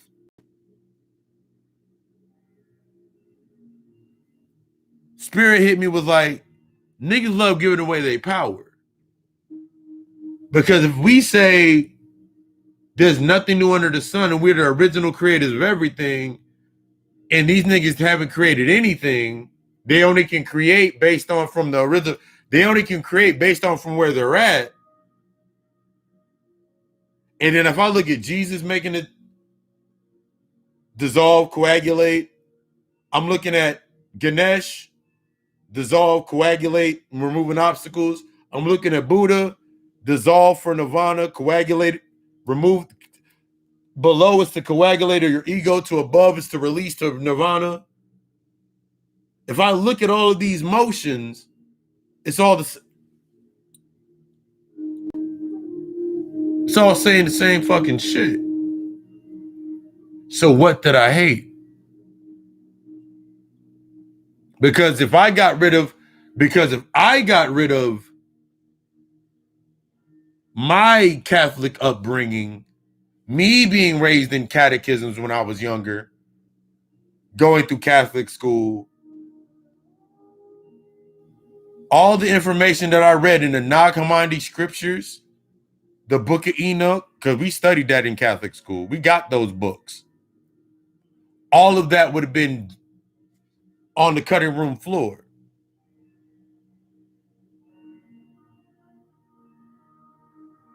I wouldn't have been able to I wouldn't be able to retain the information that was already present. You've always been in the right position. You just ain't took the ownership. You ain't taking that accountability. You're not taking responsibility for yourself. We're not talking about being the adult. We're talking about taking true accountability, because even that changes your narrative of what you do things. But when you stuck, oh my God, they're trying to kill us. They're trying to do depopulation control. They're trying to get rid of us. We want Earth back. What? You want the physical plane back? Okay, cool. You can have it. Everybody got a level. Everybody got their play. Cool. Do what you do. Me? That's not me. That's not where I'm at. I can't teach and counsel and provide. I cannot teach and learn, counsel and provide therapy. I cannot do what I'm doing if I'm focused on, I got to get the Earth back. We got to get the Earth back. We got to get the Earth back. Why? What you going to do with it? What you going to do with it? You cannot fix a problem in space and where it's at. You cannot find a solution in the pool of the problems. You must come up, or you must go under. In reality, you got to go under. I'm scared I might drown. Stand up. You made that sound so easy. It is. It's all of that chatter inside of your head that's going to make that shit seem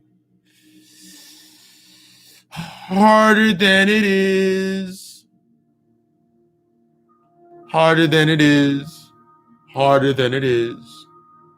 You want to make it seem harder than it is, because you're used to that happening. That ain't how it works anymore.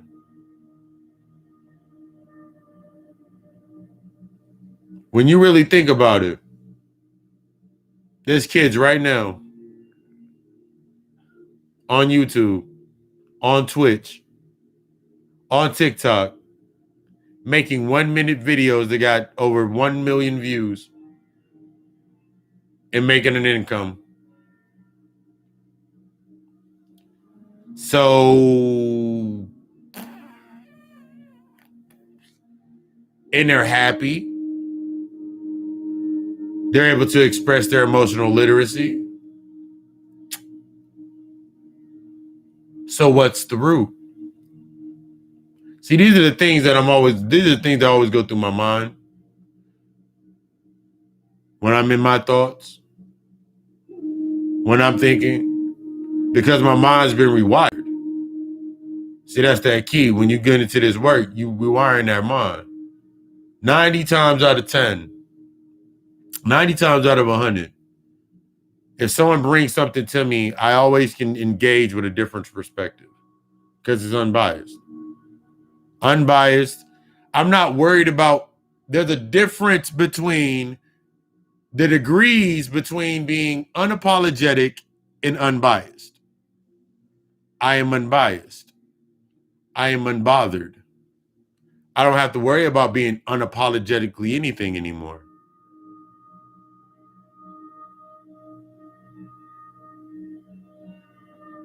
Why I gotta be unapologetic for?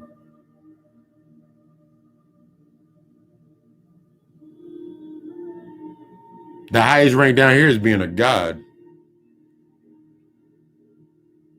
God means to create.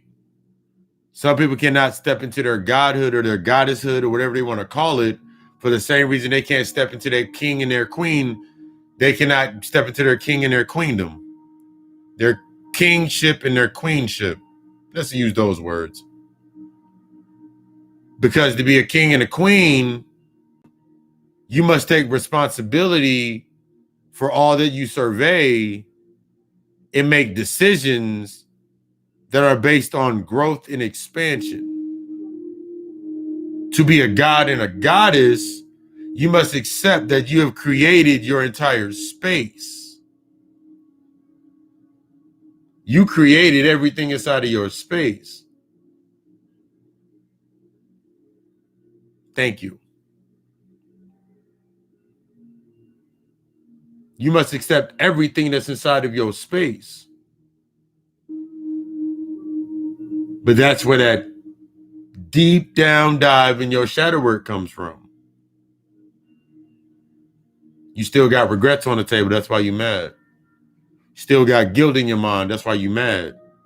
You still got a lot of aspects inside of your life right now. That's why you're upset. That's why you're going through what you're going through. Because you're not facing those things. Exactly, that accountability.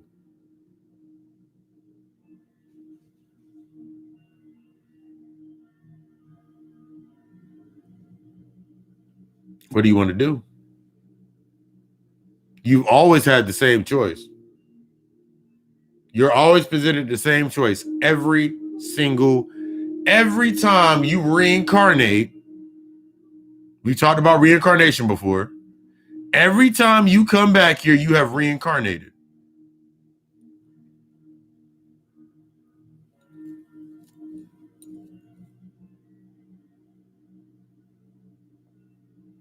See, that's how I started owning that's how I own being immortal. Because I had to realize that every time I wake up, every time I leave and come back, I reincarnated. But guess how I pushed that limit? By saying, one of these days, I'm not going to wake up. See, I'm dark. I'm a charm. This is why I'm this. I am the shadow. I am a shadow shaman. That means I'm dark. I'm dark. So all of the dark thoughts that I had when I was little, I owned them.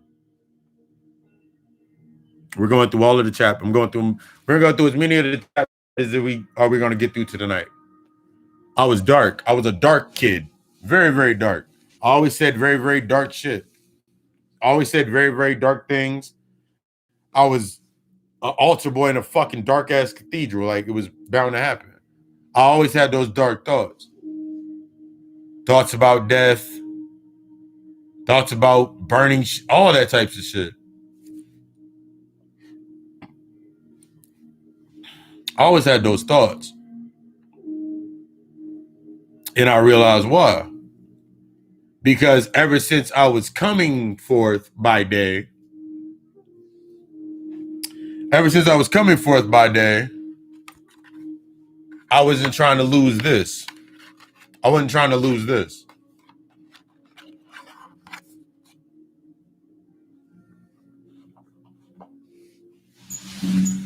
Generational curses that I've broken.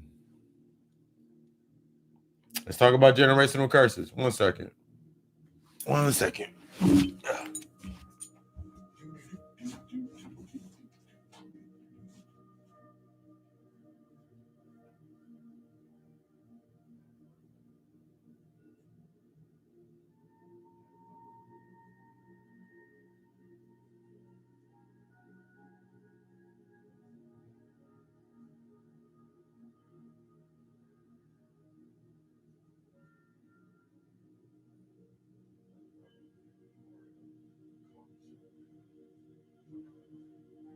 I do not know.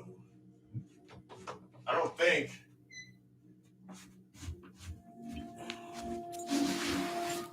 Oh, okay, we back.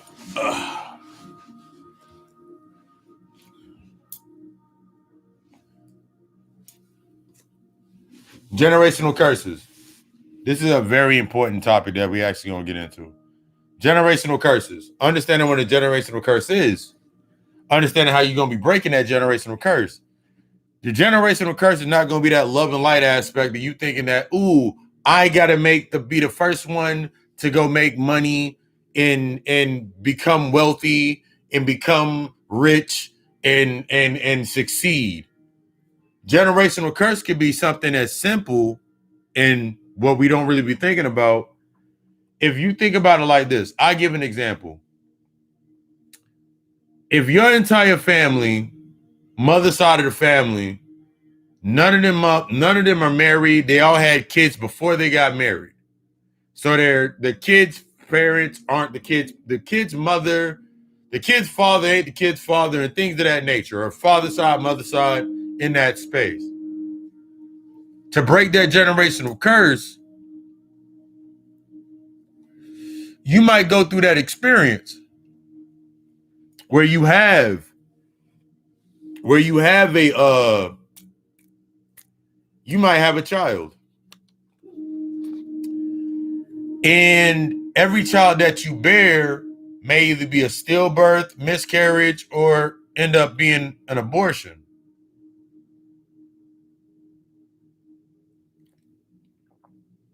And that cycle may continue to repeat itself. There is 2 levels to this. There is 2 levels deep to this. For every child born, for every life that is born, a life must pass. For every life born, a life must pass. That's the way that shit works. When we think about these generational curses, and you wondering why you got people in your family that's falling off all of a sudden, it's because whoever took on and said, yeah, I'm spiritual now, and then all of a sudden people start dropping off, they're letting you know there's something that's your transit. That is your sign of transition. That you should be focusing on your transition.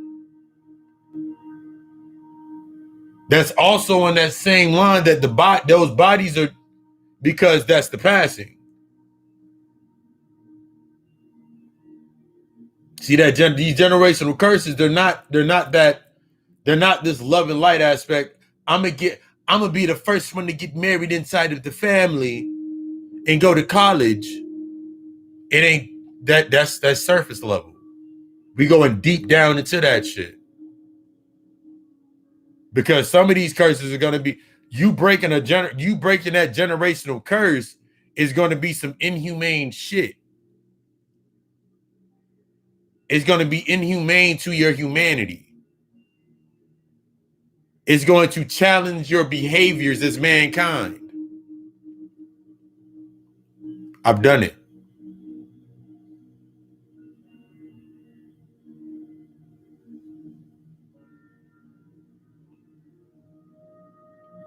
I performed that exorcism. I performed that removal. I removed that from the family line.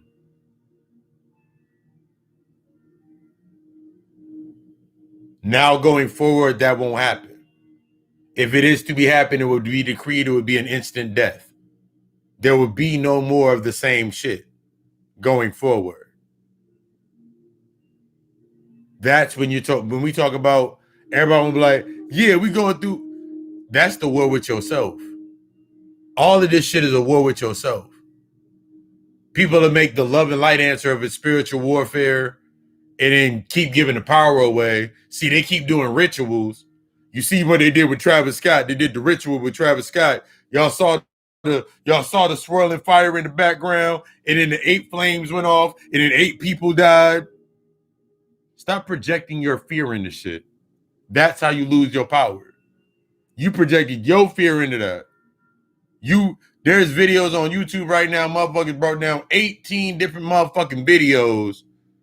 I'm like, it was a concert. Even if he did do that,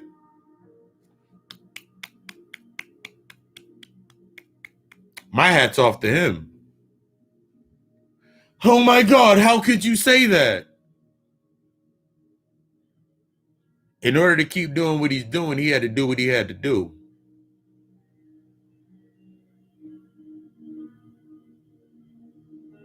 In order to keep getting what he's getting, if that's what he had to do what he had to do, that's what he did. I commend him, hats off. Not saying that if there's consequences naturally to every action. But for me to sit here and feel that he should be persecuted or we should take away his stuff or his livelihood, that makes me just like him. That means I'm on that frequency. I'm in that space. I got to own that. Because that's the only way that I can sit here and say to myself, to make myself feel like I'm the good person.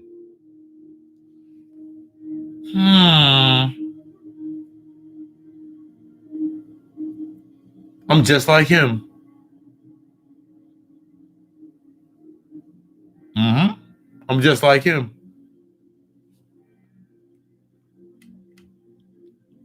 If my only way of saying that we should beat up or go kill the cops that did this or whatever it is, I'm on that frequency of fear. That's the only way that I can operate or even have that thought. But if I understand the historical purpose of a police officer, when they came into play, they were to go protect the intellectual property of the master or protect the emotional property of the master of the emotion.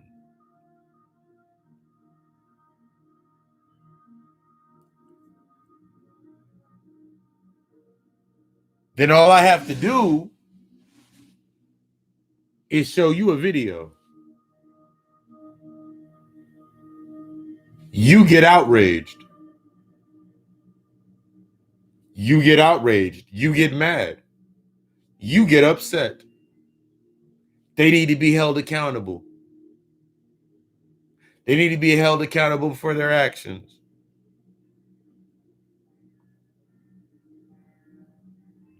He was just trying to take care of his family. She was just trying to get to work. Let's go deeper. In your soul contract, you choose the day that you die.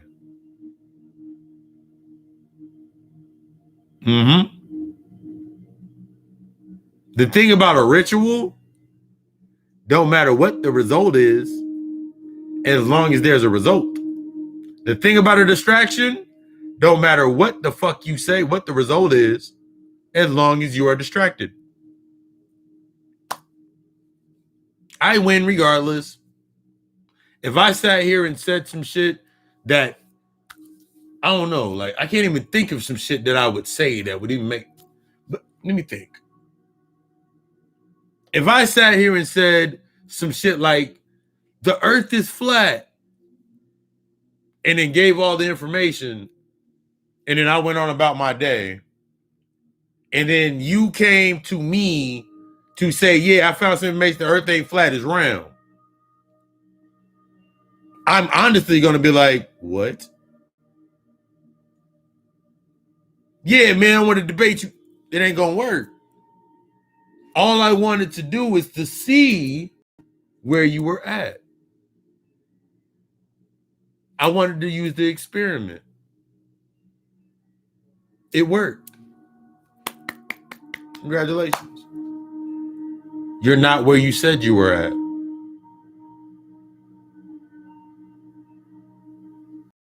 Before we lose our train, I'll go back to that. When we're looking at these aspects with ourselves, that's what you're doing when you come into this realization with yourself, this accountability with yourself. When you're learning these aspects of yourself. It's not based on, I've broken it down. It's not based on avoidance. It's based on facing that shit, dealing with it head on, face to face. We one-on-one looking and doing this shit.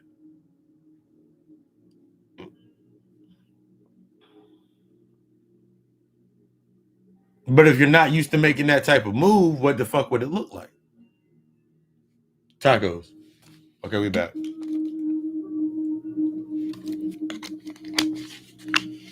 Your choice, your conditions, your options, all pull into that space. Sitting there mad at, there's nothing to be mad. There's like, I can't, like, that's what I was talking about with the cops. You mad at, they're doing that person was locked up before they even came there. You got to think about you project into your space. So if I'm locked up, a slave to my emotions, not dealing with my emotions, no matter how slight that I think that they are, and I go into a space with these emotions, everything in that space is to contain those emotions. Anything that is at the other end of the spectrum of those emotions, that becomes the containment.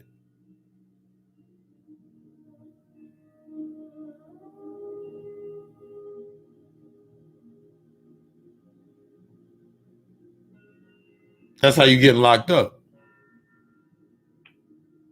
You are already locked up mentally. You know, Eric Garner selling CDs and cigarettes out in front of a place. He thought that was his only way to get only way to provide. So he was locked up in that stream of thought. Cops come up, they're locked in a stream of thought. The distortion, the death, the transition.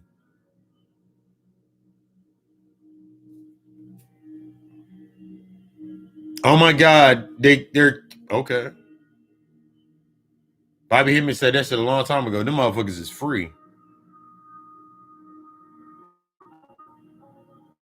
Because every time you see a death, you always thinking about we should be doing this, and you cycle. If somebody gets shot right now and you think this is why we need to have our own, the only time you think about we need to have our own is during that death. So therefore, you are saying that and you need this extreme to make you move into action, which you understand that you ain't really doing what you're supposed to be doing. That self-motivation, the knowledge of self is applied. The aspects of you intellectualizing to stay in a state of progress. You want to do this at the end? All right, don't do that ever again. Punch you in your throat. You want to intellectualize the state for a state of progress. That's why everybody's searching for progress. Meanwhile, the ones that are really doing this work, you thinking about you keep going deeper and deeper within because you understand that's the point of the process. That's your presence. The more that I become present, the more that I realize all around me is temporary. Since I now realize that everything around me is temporary, I can manipulate it I can manipulate it and use it as the new symbols of what I'm trying to get to next. So now everything is a sign. Everything is a symbol because now I program symbols. Now, as the occultist and the alchemist, I must if I say that I'm an occultist and an alchemist, that means I'm out of that school of thought. I must go through that school of thought until I no longer have to convince myself by repeating this mantra that I'm an occultist and an alchemist. The only thing that stands to me being an occultist and an alchemist is when you look at the name that's at the bottom of every paper, all the paperwork I send out, or the header, or you look at my YouTube channel page. I don't have to keep saying it anymore. I program the symbol. This symbol is what it is for. What I learned in my schools of thought, I'm gonna go deeper into the design and how it works, how it's part of the design. When you graduate, my human design is a manifested generator. My throat is defined, my sacral is defined. 2 points. Actually, my heart, my G-cent, the path of the crossroads is defined within inside of me. My throat, my G center, which is your heart center, and my sacral center. So to feel, to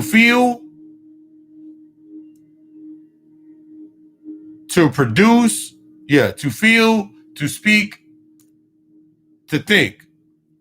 That's the path of the heart is. My head center is wide open.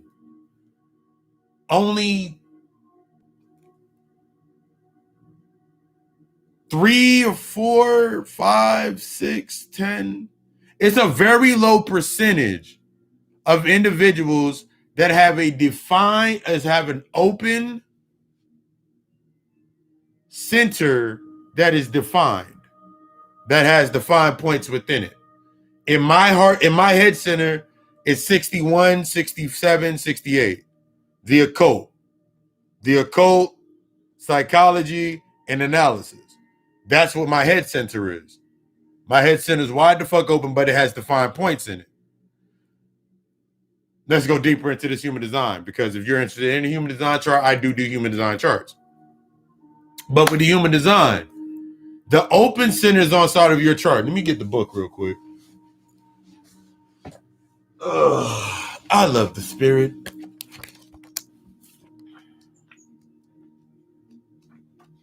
Find a good picture so we can explain this very, very well.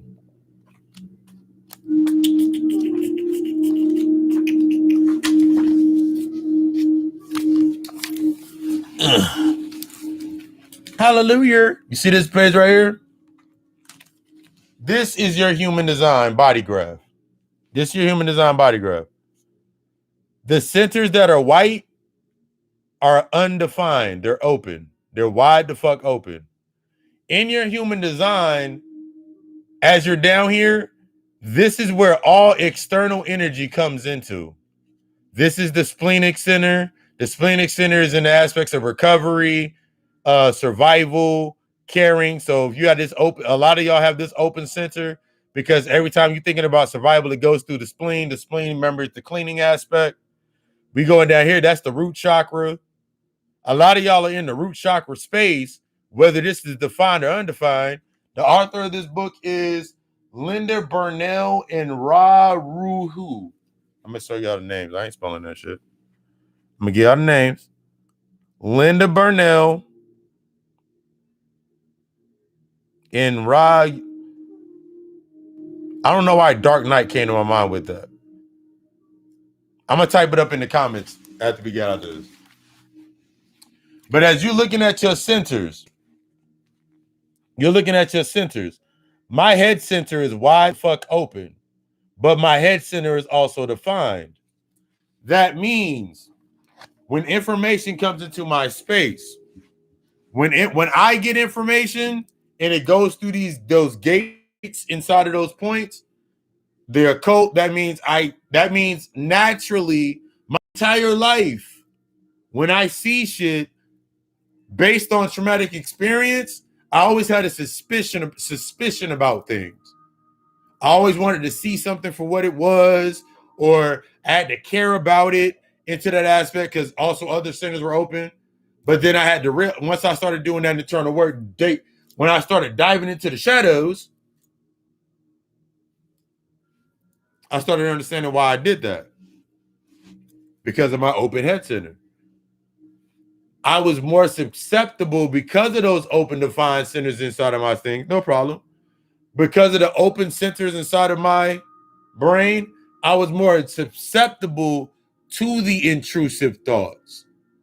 So now I can go back and think of when I get this information, I think about how my pops would talk to me, or how I was talked to at work, or when motherfuckers would yell at me.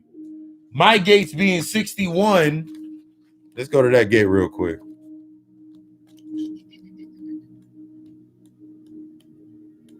And this is just one book on human design that I use. 61, the inner mystery. My gate was mystery. Appealing, influence, research, interdependence, natural brilliance, and occult knowledge. That's my head center. That's how I always look at it. The other center in my gate was 62. The details: self-discipline, metamorphosis, aestheticism, discovery, restraint, and routine. So now when I'm looking at the routines that I had to go through, when I'm looking at my indoctrination process, when I understand those aspects, these is what it lights up, because this is what I'm applying to that new space. That's why I always say, like, if you don't know what your inner, if you don't even understand what your inner authority is, then what are you can go, ooh, I know my natal chart, but you know your natal chart, but do you understand your course?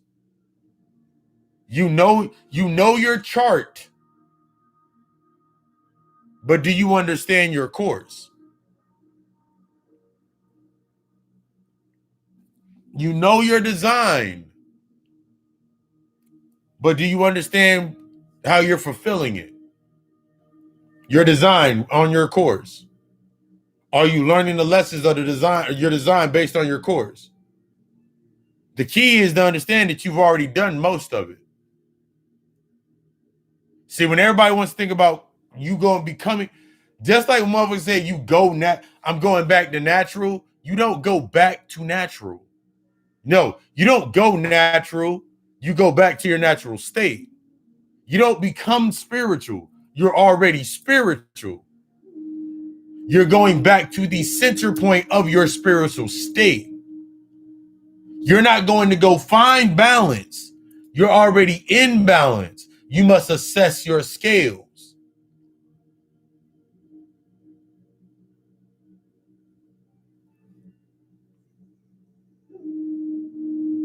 You're not inconsistent. You're not trying to find consistency.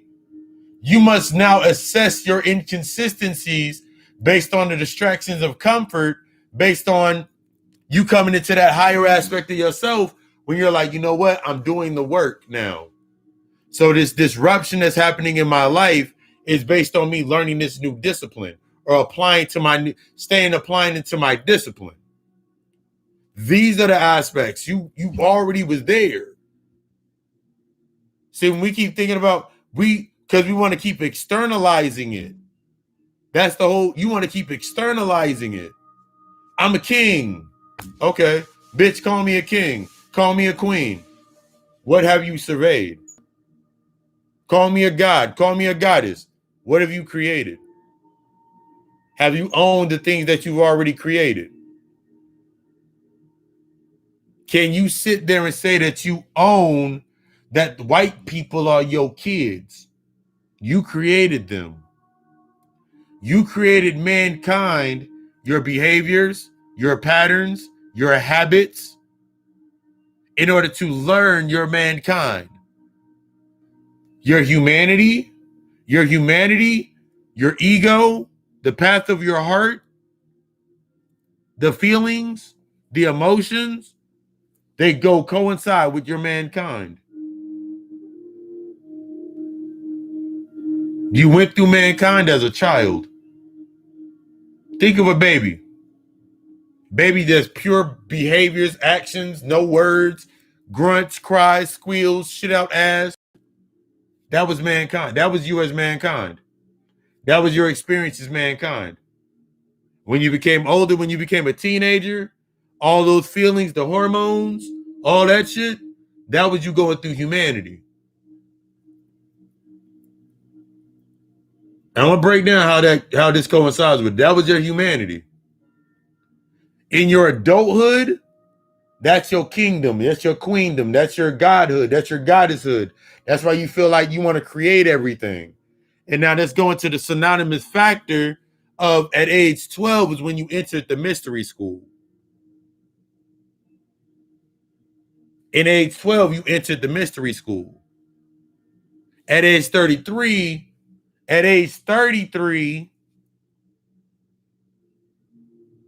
you were told all of that. No, it was before 33.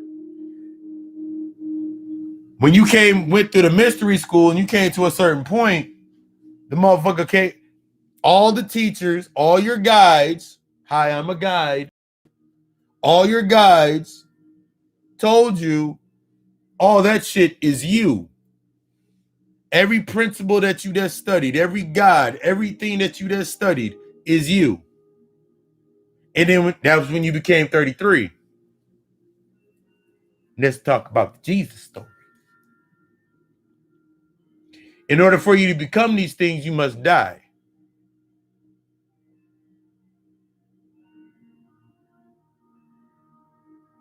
You must go through death.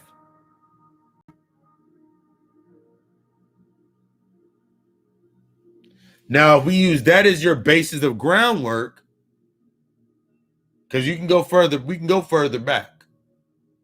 But you want to use that as the groundwork, it's something similar as people get stuck in that mystery system aspect of Kemet, the Kemetic science or Hebrew Israelites and everything else that runs off of that and make that the new dogma is because they have not understood the aspects of the religion.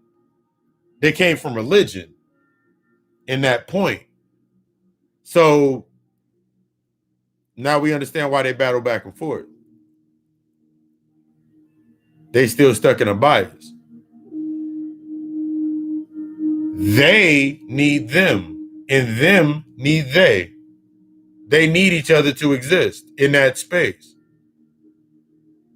In the same aspect, every problem in your life, you need to exist.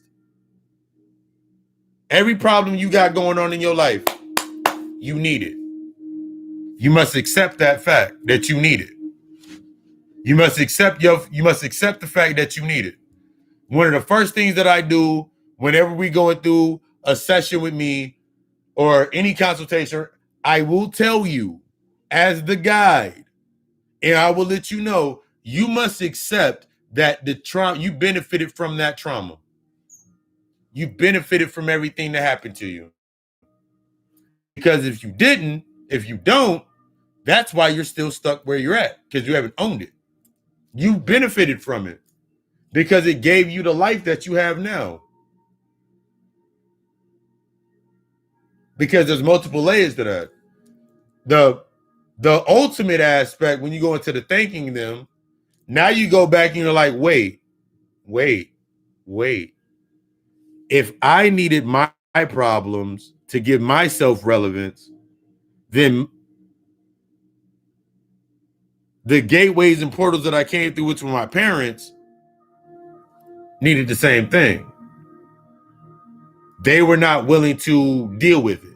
They didn't have the information or to deal with it. So if I go back down the generational line, my ancestors did not have the means to deal with it. But just by me noticing this, or that aha, that first enlightenment,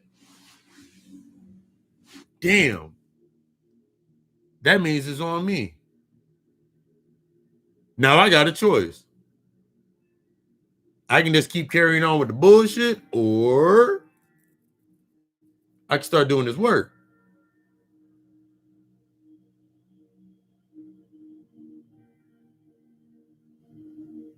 I can either keep blaming my Saturn placement in my chart, or I can look at that Saturn placement in my chart and realize that that's what I need to be working on. And realize that I've been working on it. Every job that I had was a restriction. Every job that I had was a restriction based on my employee or my lack mentality. Once I started learning that I had a lack mentality and changing my mentality, how I performed at my job changed. But it wasn't until I accepted that the job changed. And in the way that it changed was I was less and less, I was becoming more and more of the emotions were coming to the surface. The anger, my disappointments, how I learned. It wasn't the fact that I was disappointed or angry. It was the anchor to what it was anchored to. How I thought success was very clear that my pops walking through the door upset every single day, tired as shit, irritated as fuck. I thought that's what work looked like. So as long as I go to work, as long as I come home angry, but I gotta have something to hold in. See, that underline was my pops was holding shit in. So I had to accept that design.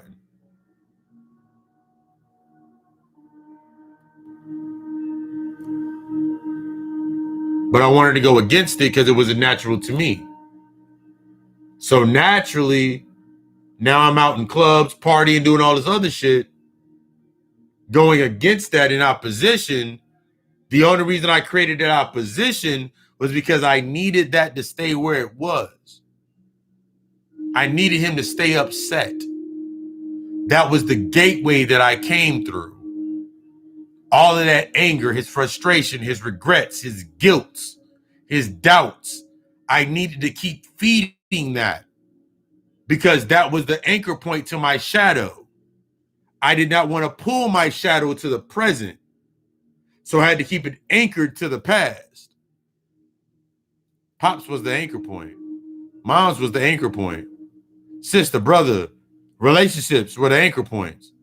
So I kept the shadow back there and I kept up here existing, not taking no accountability.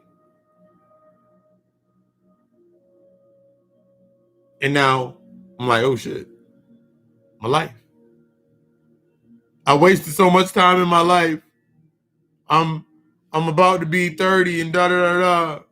They keep doing the same shit. I'm about to be 31. I'm doing the same shit. Da da da da.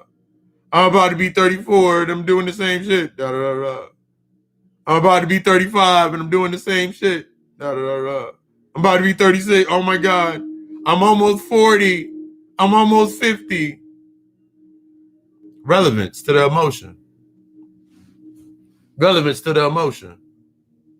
Because every time I have to realize that I need to keep acting in this manner relevant to keep the trauma in the present, to keep the presence of the trauma anchored to the past. If my mother loved me more, your mother provided the space for you to learn. You're not looking for love. Love is a natural aspect within inside of your stuff that is destructive. So by that very definition, the love that your mother presented to you was love. It was destructive, wasn't it? My pops didn't protect me.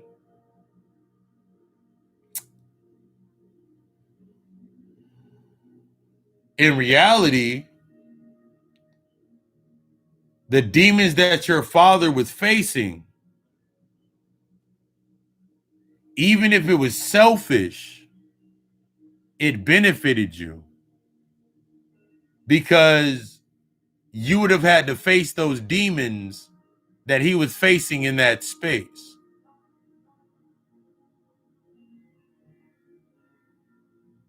Everything's happening the way it's supposed to happen.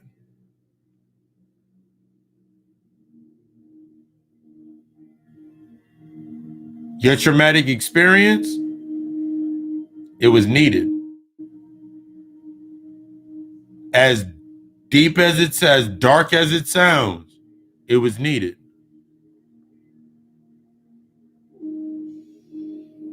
We can break it down. We could talk about it. We could bring it to the surface. We can make more understanding with it.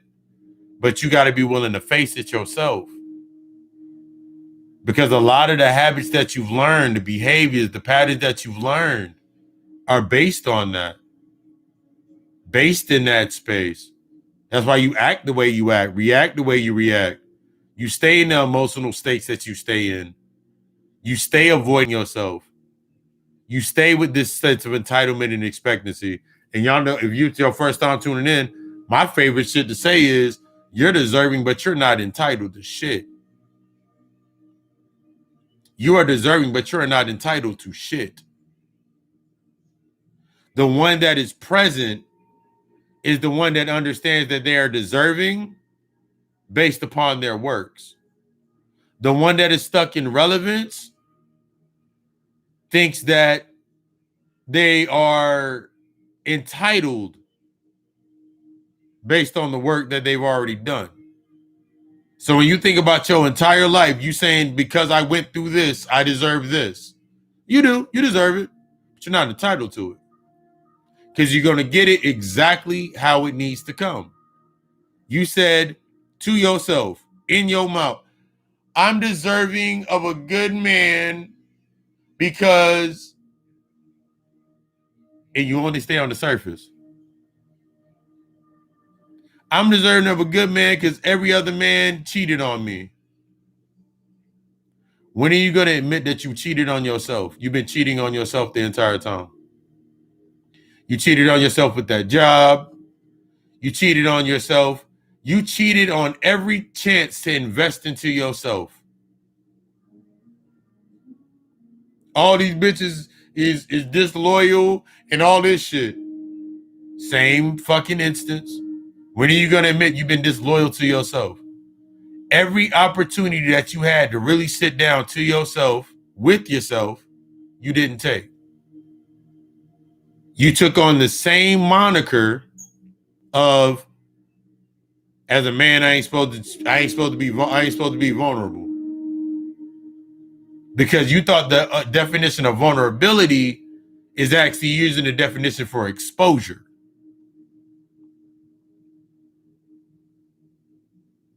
That's why every time you go into a space, every time I share my feelings with a woman, she uses it against me because it's based on exposure. What was your intention of sharing the information? I wanted to see where her head was at. Okay. You should have saw that as soon as you fucking first saw her. Your first initial thought is where her head was at, or where you believed her head to be. So now you got to take yourself into reality. The story you've been telling yourself that I'm a good guy, I'm a good chick, has been a lie the entire time. This is why this shit's destructive. Because there's levels. You can dress up and say you've never been a liar, but you lied. Dress up and said you've never you can say you've never lied, never committed any type of fraud, any fraudulent behaviors. But every time that you avoided the trauma was a fraudulent behavior. Every time you avoided talking about your trauma or dealing with your internal was the time that you lied. Every moment that you yell out that you're fine, you're okay, is a moment that you are a liar. The more that you keep saying it and intensifies with those traumas that are locked into your unresolved, what do you think you bring into your space? You bring in the extreme. So you've been lying to yourself for 15, you've been lying to yourself since you was 12 years old? And then the first nigga that come into your life, you expected him to be who? That nigga lied to me. We were supposed to be doing all types of things. Okay. You lying to yourself, so what is it? I gave that nigga everything. I cooked, I cleaned. Congratulations, you were an adult.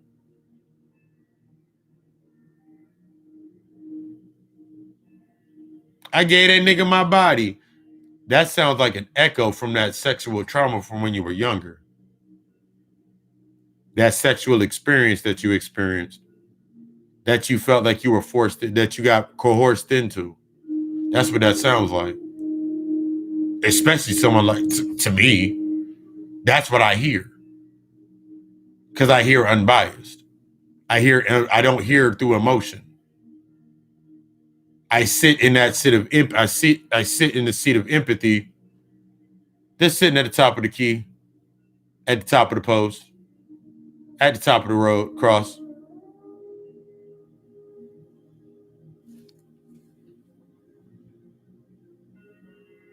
I'm not. I have to leave my seat. That's ownership. That's the shedding. That's the becoming. What was I about to say? You know what? Yeah.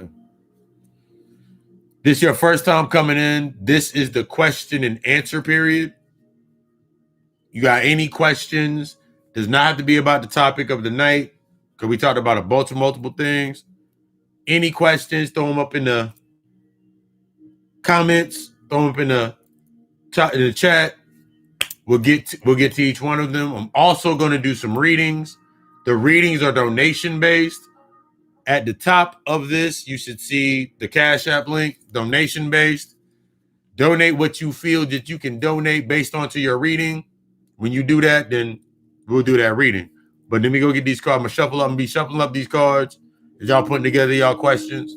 I see a lot of new faces in here, so I know I got a lot of questions. You got a question? Drop that question. Don't. If I ask the question, no, ask the question. Because your question can be somebody else's question. Your question can be the answer to somebody else's question. Slides away.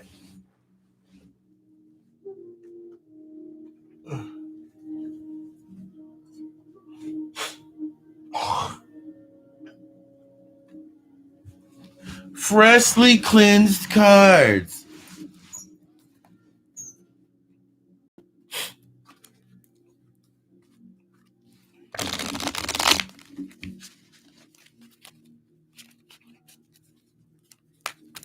Mm-mm-mm.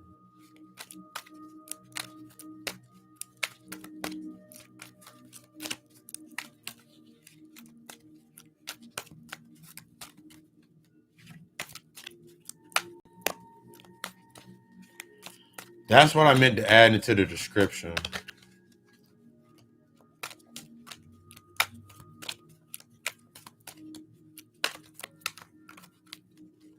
Allow me to reintroduce myself. My name is Lucifer. Hey. L to the U, C, I, F to the E, no. Oh, I had a whole euphoric moment.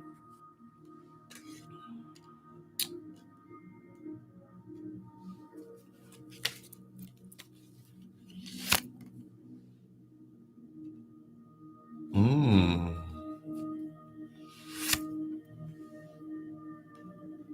Mmm. Don't worry, I shall show all of you in a minute. Mmm. Interesting.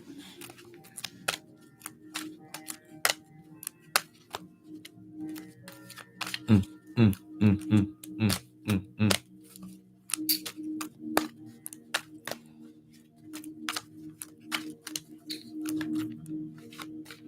I feel that I've reached the point to where, you know how like certain people they like a certain creator or director's movies, like a certain director movie, like his catalog is his or her catalog that you like.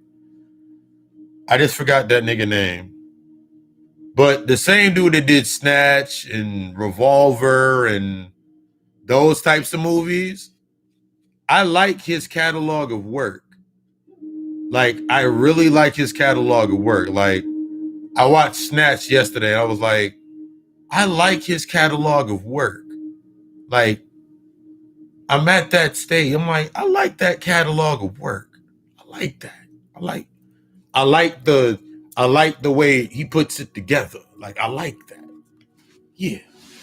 I don't know where that came from, but I wanted to share that with you guys. The first card that I pulled was the Queen of Cups. Yep, I pulled the Queen of Cups.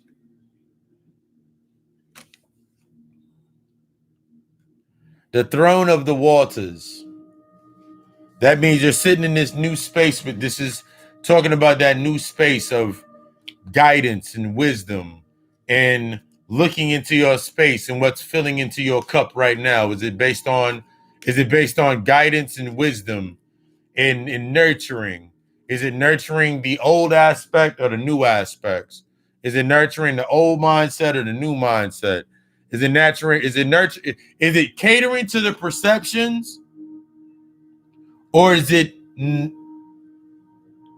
grooming the perspectives, cultivating a new perspective? That goes into the Five of Wands. The Five of Wands represents that gateway. Five represents that new gateway, that new beginning. So now the things that you're going through now, the knowledge that's coming into your space is of a point of, it's going to bring this, it's going to make you feel stricken like, damn, I should have knew better. I'm hearing right now, I should have knew better. It shouldn't have hurt so bad. Why did I stay so long? I know better. I've been through this before. Why do I keep doing it? And that's pulled up in that Knight of Cups. That Knight of Cups represents haste. See, sometimes when we get that information, as soon as we get the information, we try to apply it to where we are. We apply it to where we are at and not to where we are. Remember, we talked about that. The difference between where you at and where you are. Are, at.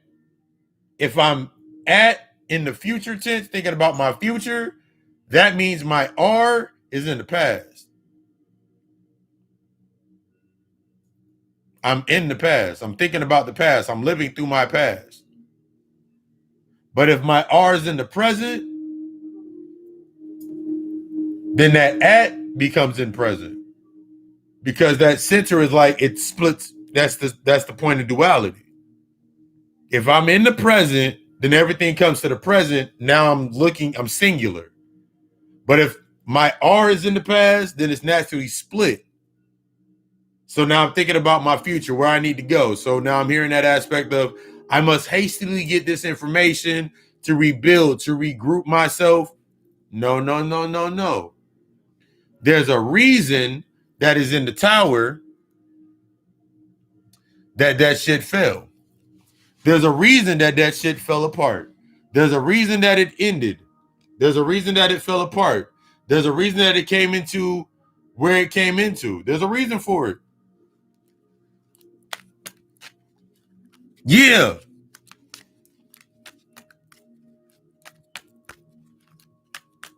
That's probably exactly why.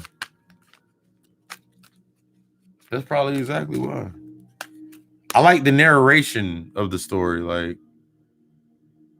I like when one of the characters is also the narrator of the story, telling you, like, because it gives it that depth of the emotion.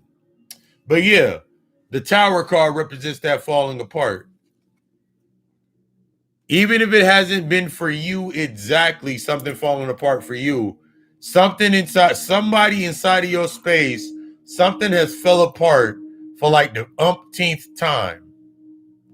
Like, oh my God, I was in another failed relationship or my job or whatever it may be. So it's either happening around you or directly to you. That hastiness, as we go front to back to front, that hastiness has you thinking about what you reign over. A lot of times we keep going into this space because we have the information or we have a pattern that we're not dealing with that makes it easier for us to go into that space. Use an example. If you got a homegirl or a homeboy that's always getting done dirty, and you know exactly, you say take her to the strip club or take her shopping or take her on a vacation, you're always going to notice that pattern when you really sit with it and you stop and look at it. It always happens around the same time.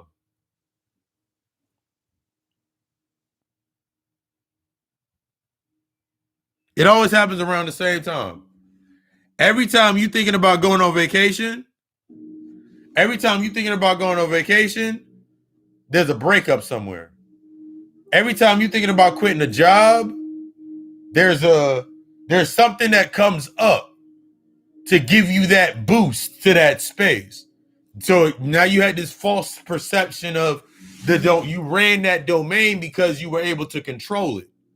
As long as you knew how to react to it, so you knew how to, I'm gonna stay back, or I'm gonna go forward, or so you just kept doing that over and over and over again. You now coming to the space now where it's left you in suspense. This is what you feared. You feared being left in suspense. You feared hanging. You feared being left in suspense, left in that, oh my God, I don't know what's going on now because my life is I was doing so good, but then this happened and no. No. You've been doing this. This been your pattern for the last couple of months, years. That's been your pattern. You get some new information. It helps you out a little bit in that space. Then you hastily keep moving forward without really sitting with it. Things start falling away. You're like, okay, cool, it's time for me to move, instead of becoming present in that space, because you're used to things falling apart. You're used to things falling apart and you being the fixer. But just because you're the fixer doesn't mean you're the problem solver. Just because you're the fixer doesn't mean you're the problem solver. Just because you're the fixer or the problem solver doesn't mean that you've created solutions. Because if every time that you fix a problem, you're left in suspense, that means every time you fix somebody else's problem, in that space becomes opportunities. In that space are some opportunities that you can't tap into or you feel you can't use. You're not enough yet. It's time to assess what you think you have dominion over. You got dominion over avoidance. You've been avoiding some shit, because if you go back and you look at that pattern, you start looking at that pattern, you notice that's a repeat. 2.5 this year somebody done died. Last year somebody lost their car. Last year somebody was homeless. The year before that, every single time, the constant was you being there in that space. But before you got to that point, you got some new knowledge and you started applying it. And then you started going hate. Then because you didn't understand why it came in the first place, you sat there, oh my God, my life, I should be somewhere else. And then you always end up in suspense. It's time to assess. Yes, you being forced to sit still. That goes into that right there. Oh yeah. If you're not familiar how I do readings, I'm speaking the card. I'm speaking before I even pull the card because I read the energy. The 8 of Cups represents the aspects of the abandoned successes. As I opened up with, the only successes inside of the lesson. The only success is what I can apply from the lesson. That's the only success. Everything else is just collateral. Collateral is just the collateral being inside of that space. Everything else based on that result is just the collateral. It's temporary. It might last for a couple months. It might last for a couple of years down here. But you must understand that it is temporary. It is okay to see things as temporary. Because if you see things as temporary from the higher sense, I see that this job is only temporary before I move on to my company or go to school or whatever it is. Now I understand the purpose of this is only temporary. See, when we think about temporary from the negative sense, from the lower state, we think that this is too good to be true versus it being temporary. Remember the degrees. You thinking it's too good to be true is on that same degree or in the levels until you get to understanding that it's temporary. You have not become comfortable being up at this altitude of things are temporary. You still down here based on it's too good to be true because of that confidence level. If I make this step, it's too good to be true. If good things start happening to me, it's too good to be true. No. Because this is what it locks you out of that space. I'll give you some examples. You can have somebody in your space right now that's doing some good shit. And because your mind is on, it's too good to be true, that could be happening to somebody that you know in a reflection or the mirror of you, you're not understanding that that's there to let you know you on the right track. That happening for them, that's letting you know you on the right track. What comes up, the lesson inside of that space, to whether if they couldn't get it or whatever it was, that's letting you know, hi, it's you, letting you know, let me think about these things, and am I working on them things myself? Because remember, that's what your circle is. It's based on the work that you've done on yourself. That's you sitting in your perspective. Remember, you ain't scared of the perception of others changing of you or your perception of them changing. Because that's what you battle back and forth in opposition, perceptions. You're worried about what you got to do to tap into your new perspective. That's where that abandoned success comes from. From that perception up, the opposition of perspective, you sitting there like, but man, it should be more. Who said? There's 2 reasons that motherfuckers don't support people. Only 2. 1, because of the perception. They only seen you one way and only have access to you one way. 2, you don't believe it. There's only 2 reasons motherfuckers don't support you. 1, because they only see you through that one perception point. And 2, because you don't believe in yourself.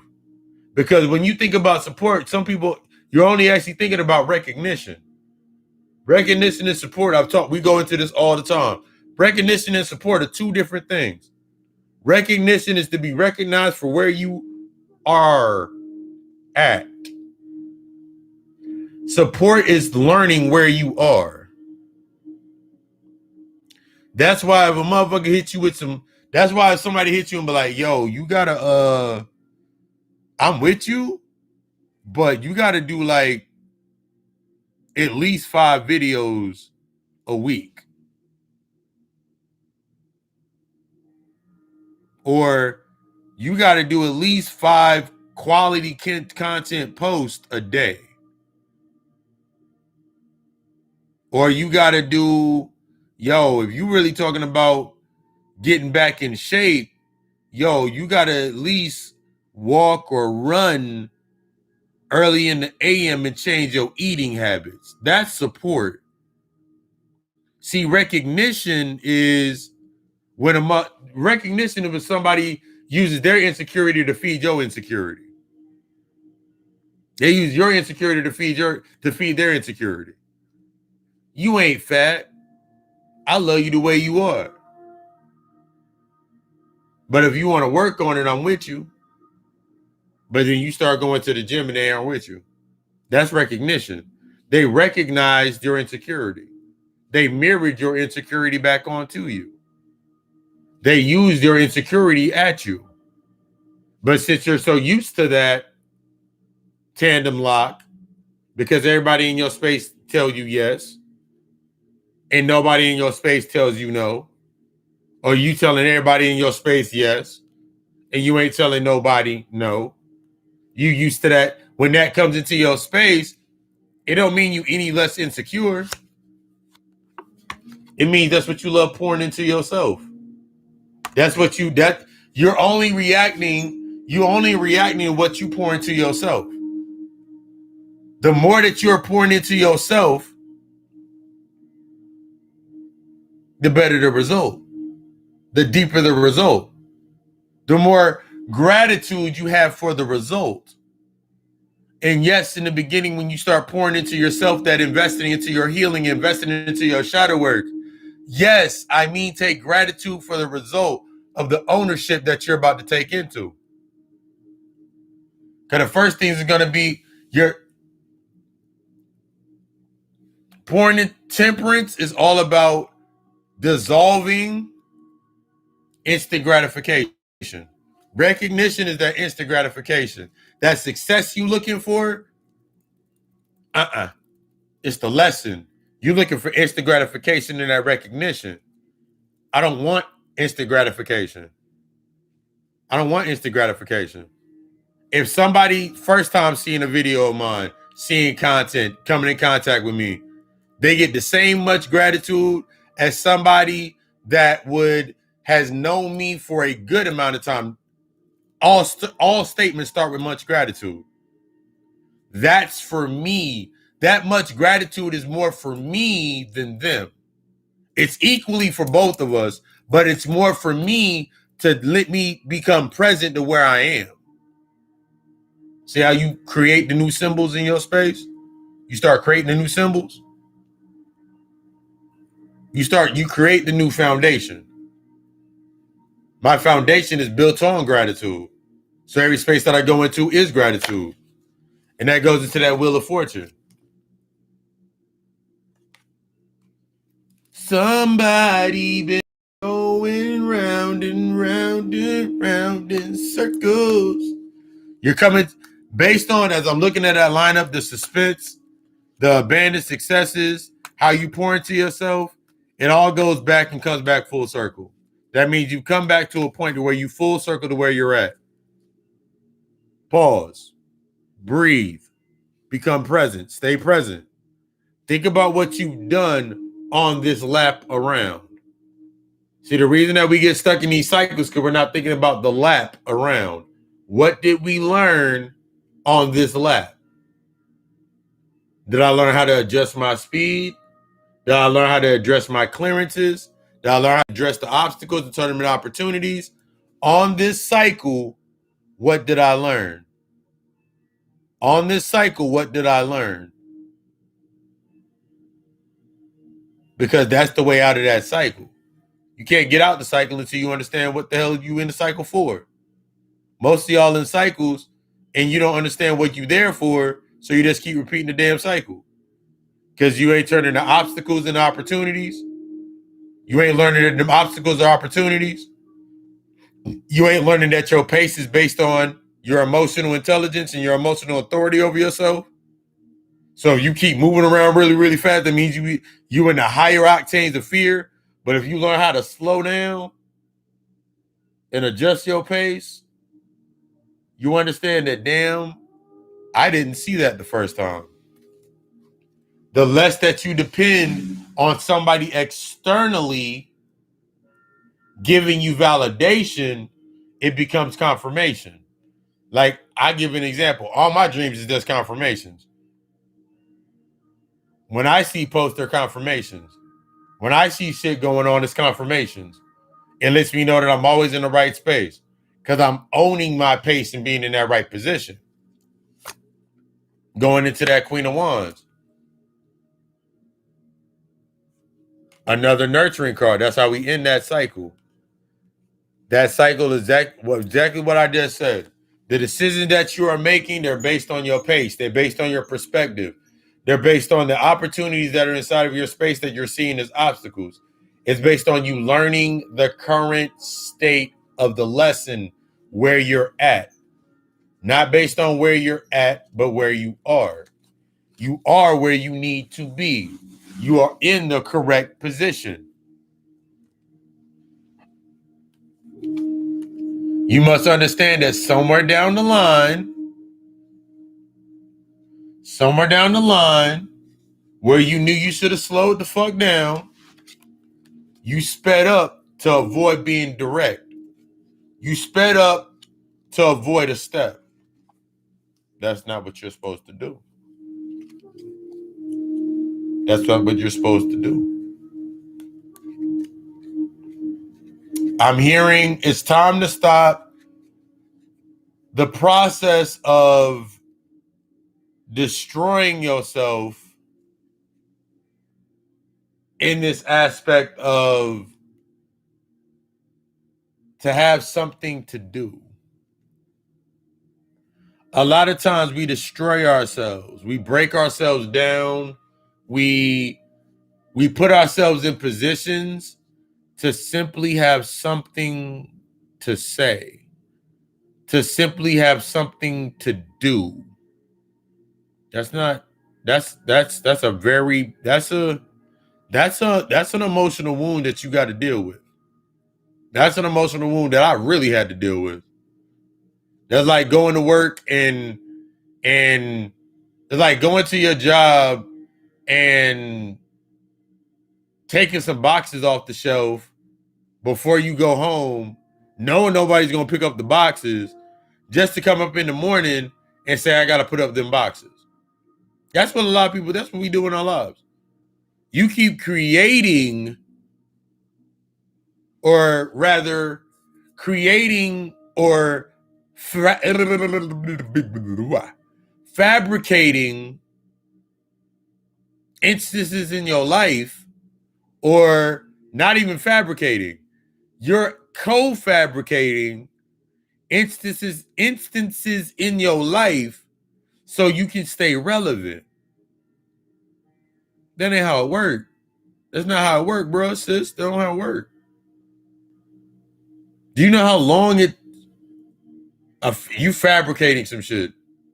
That means, think about what fabrication is. From like fabricating as into mold around something. That means every measurement that I take is bigger than the space. This is how a lot of us activate inside of our spaces. When you think about being stuck in the physical and being held down to the physical, anchored to the physical, is because you keep bringing in things into that space without defining, because you don't want to define your emotions, and you bring something into your space because you have not defined the emotions that are attached to that. When that shit start fucking up, it's only mirroring the emotions that you have not yet defined. That's all that it's doing. It's only mirroring it. And the higher that you go up and not dealing with the hell you left down there, when you bring that shit up here to that crossroad, to that level, to that point, whatever's there to meet you is going to help you bring that up. It's going to help you deal with it. It's going to help you deal with it. It's going to help you deal with your complex, the need to do everything for everyone and not let them go through their own karmic debt. You sitting out here trying to be a damn loan officer, but you co-signing all the loans. And then you mad when the loans go default. You trying to pay for other people's shit. No. That's not where we at no more. Woo. But I desire you to be the best. For all services, readings, consultation, shadow work consultation, guided meditations, spiritual baths, natal chart analysis, human design charts. What else? Yeah. If you ask me in inbox, DM, whatever it is, if you ask me, 9 times out of 10, I do it. I just do not make it a public service, because a lot of the things that, some of the other things, like, for example, I do spiritual baths. I do spiritual baths and rituals of that nature, but I will not offer them as a public service. You can ask me about them, hit me in the DM, and we can talk about it, but I don't offer it as a service. Boredom, yet, depending on what it is, how you react, boredom is actually very much a wound. If you feel yourself becoming bored a lot, it's because you're not used to, it comes from 2 points. You're not used to being challenged. You're not used to challenges. You came from a space with yourself. You got to think about it, like my example. If you have time to be bored, it's usually because you were groomed in a space to where you never When it came time to be challenged, when it came time to be creative, when it came time to go outside and play, so you were sheltered, there's multiple different points that create that wound, that boredom, that sense of being bored, that need for stimulation, that need for that stimulation. But on the other end, you being sat in boredom, on the other end, it goes from both points. If you were not emotionally stimulated, lack of emotional stimulation, lack of mental stimulation, certain stimulations from an earlier point in your life, then boredom sets in because you don't understand how to stimulate yourself. On the other end, if you had a highly stimulated life, like you were on the run, you were always moving, house to house, job to job, no stability, then that sense of boredom that kicks in, that's forcing you to sit down and actually create a plan for yourself. Look at where you're at. Look at the instances that are happening inside of your life. Because when we think about boredom on that end, is based on overstimulation. So when boredom kicks in, it's forcing you to sit down and do some work. When it's on the other end where you were understimulated or your creativity wasn't bred, emotional development, things of that nature. You weren't, when you had an idea to be outgoing, I want to be outgoing and I want to go outside and I want to go play and I want to explore things, and it kept getting shut down. Now the boredom becomes a wound because you've lived your entire life according to a script. So now now if you reach a point in your life, this is an example. If you reach a point in your life where nothing seems to excite you anymore, or the job isn't working, or whatever's not working, you just feel bored, tired, your life is not where internal work. On both ends, it's going to take you doing some that internal seeking with yourself. Those both go inside, but you got to see from which end. If early in your, like, that's why you use those 2 points. If your life was, using examples, you were moving a lot, there was a lack of stability, you were always on the run, it was based on survival, whatever it was into that space, then the result of being overly stimulated, the wound becomes something that's foreign. You need boredom. You need boredom because it's teaching you to sit down and become present. But on the other end of that, if you overly stimulated, you understimulated, you are an underachiever, you weren't you never had nothing to give you that push, then that boredom's a trauma wound. That it's actually a wound. It's either a reaction to a wound or it's actually the wound. See how that as above, so below aspect?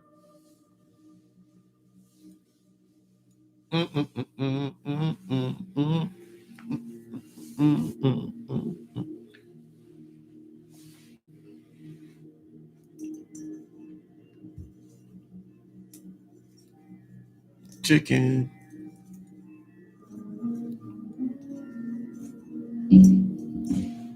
But yes, appreciate y'all for stopping through. If you're new to the channel, hit that subscribe, hit that bell so you get so you know every Friday night 8 p.m. Eastern Standard Time we meet like this every Friday night 8 p.m. Eastern Standard Time. What about thrill seeking adventure aspect? The thrill seeking adventure aspect is the thrill seeking adventure aspect. You gotta once again look at the internal aspect. Once again, you gotta look at the internal aspect with yourself of, are you seeking the thrill based on avoidance? Are you seeking adventure based on avoidance? You're avoiding something. You're not wanting to face something. You're not wanting to deal with something. Anything's, if I go over here and go, like, as an example, let's give an example. You're in a relationship, marriage, whatever it may be, like use a marriage, relationship into that narrative. You're at like the 9th or 10th, like it feels like it's been 9 to 10 years. And instead of dealing with it facing head on, you find yourself, I'm going to go take a trip. I'm going to go live, I'm going to go over here. You're finding yourself trying to go seek other thrills because that space is not providing it to you. Because the same way that a space provided it to you at one point in time, based on the nuance or the infatuation, now you're seeking new infatuations based on the same pattern. Like that, your life, you just done with, like, on that aspect. On the other end of thrill seeking, it can be very well, it just depends on what are you seeking? What are you trying to get into? What is the interest? What's behind it? Basically, on both ends, once again, it's what's behind it. Like, if I go skydiving, what is the reason that I'm going skydiving? Is it for me to try to knock on the door of death because I'm scared of, I'm trying to control something.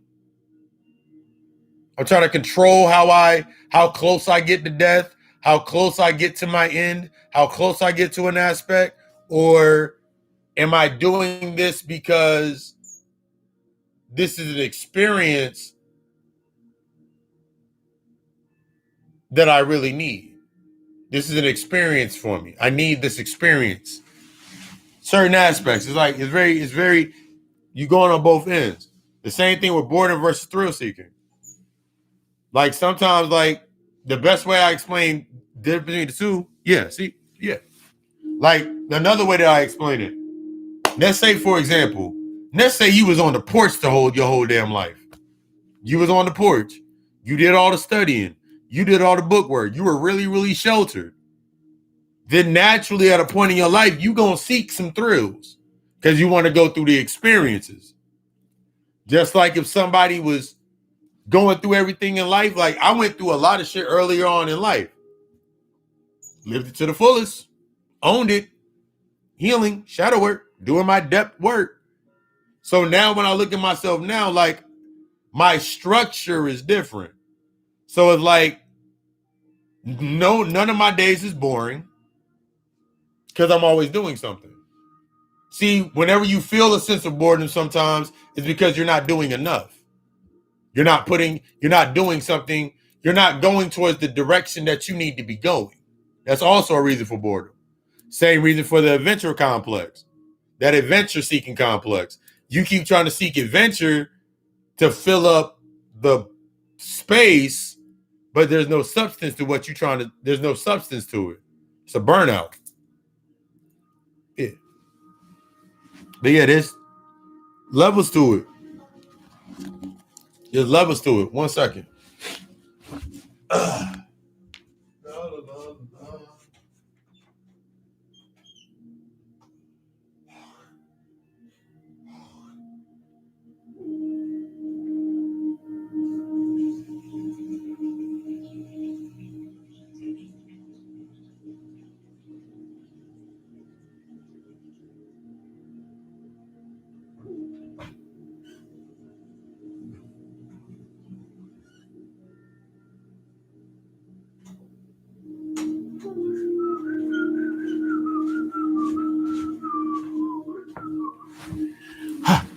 And we returned.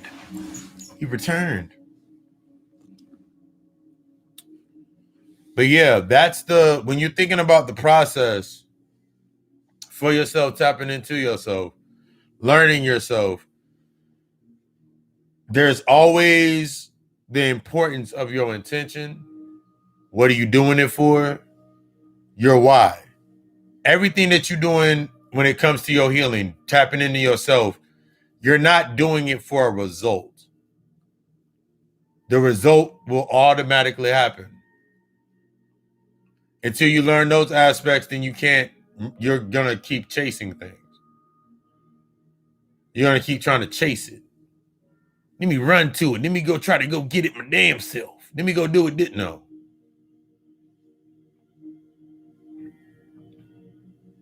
It's time to sit down with yourself, learn yourself, If you met me right now, that is a telltale sign. That is a telltale sign that it's time to face yourself. Again, I'm going to put it in the description of this video once I upload it. But everything from readings, consultations, all other services, you can drop it in the comments after this.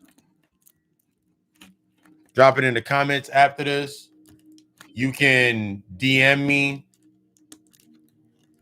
You can DM me on Facebook.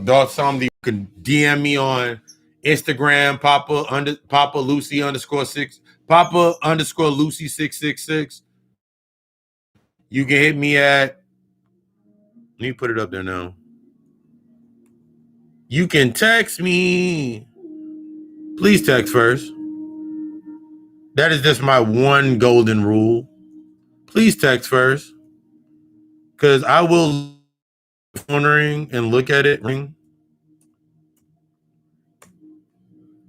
But yeah, y'all can hit the number. Oh yeah, I was supposed to put those books in the live chat. Those names in the live chat. La la la, human design. And this is just one of the books to step into. Is going to become the mastery of the oppositions of what you believe that to bring you to everything that you truly deserve. I love you. We love us. Appreciate y'all for stopping through. Ashe.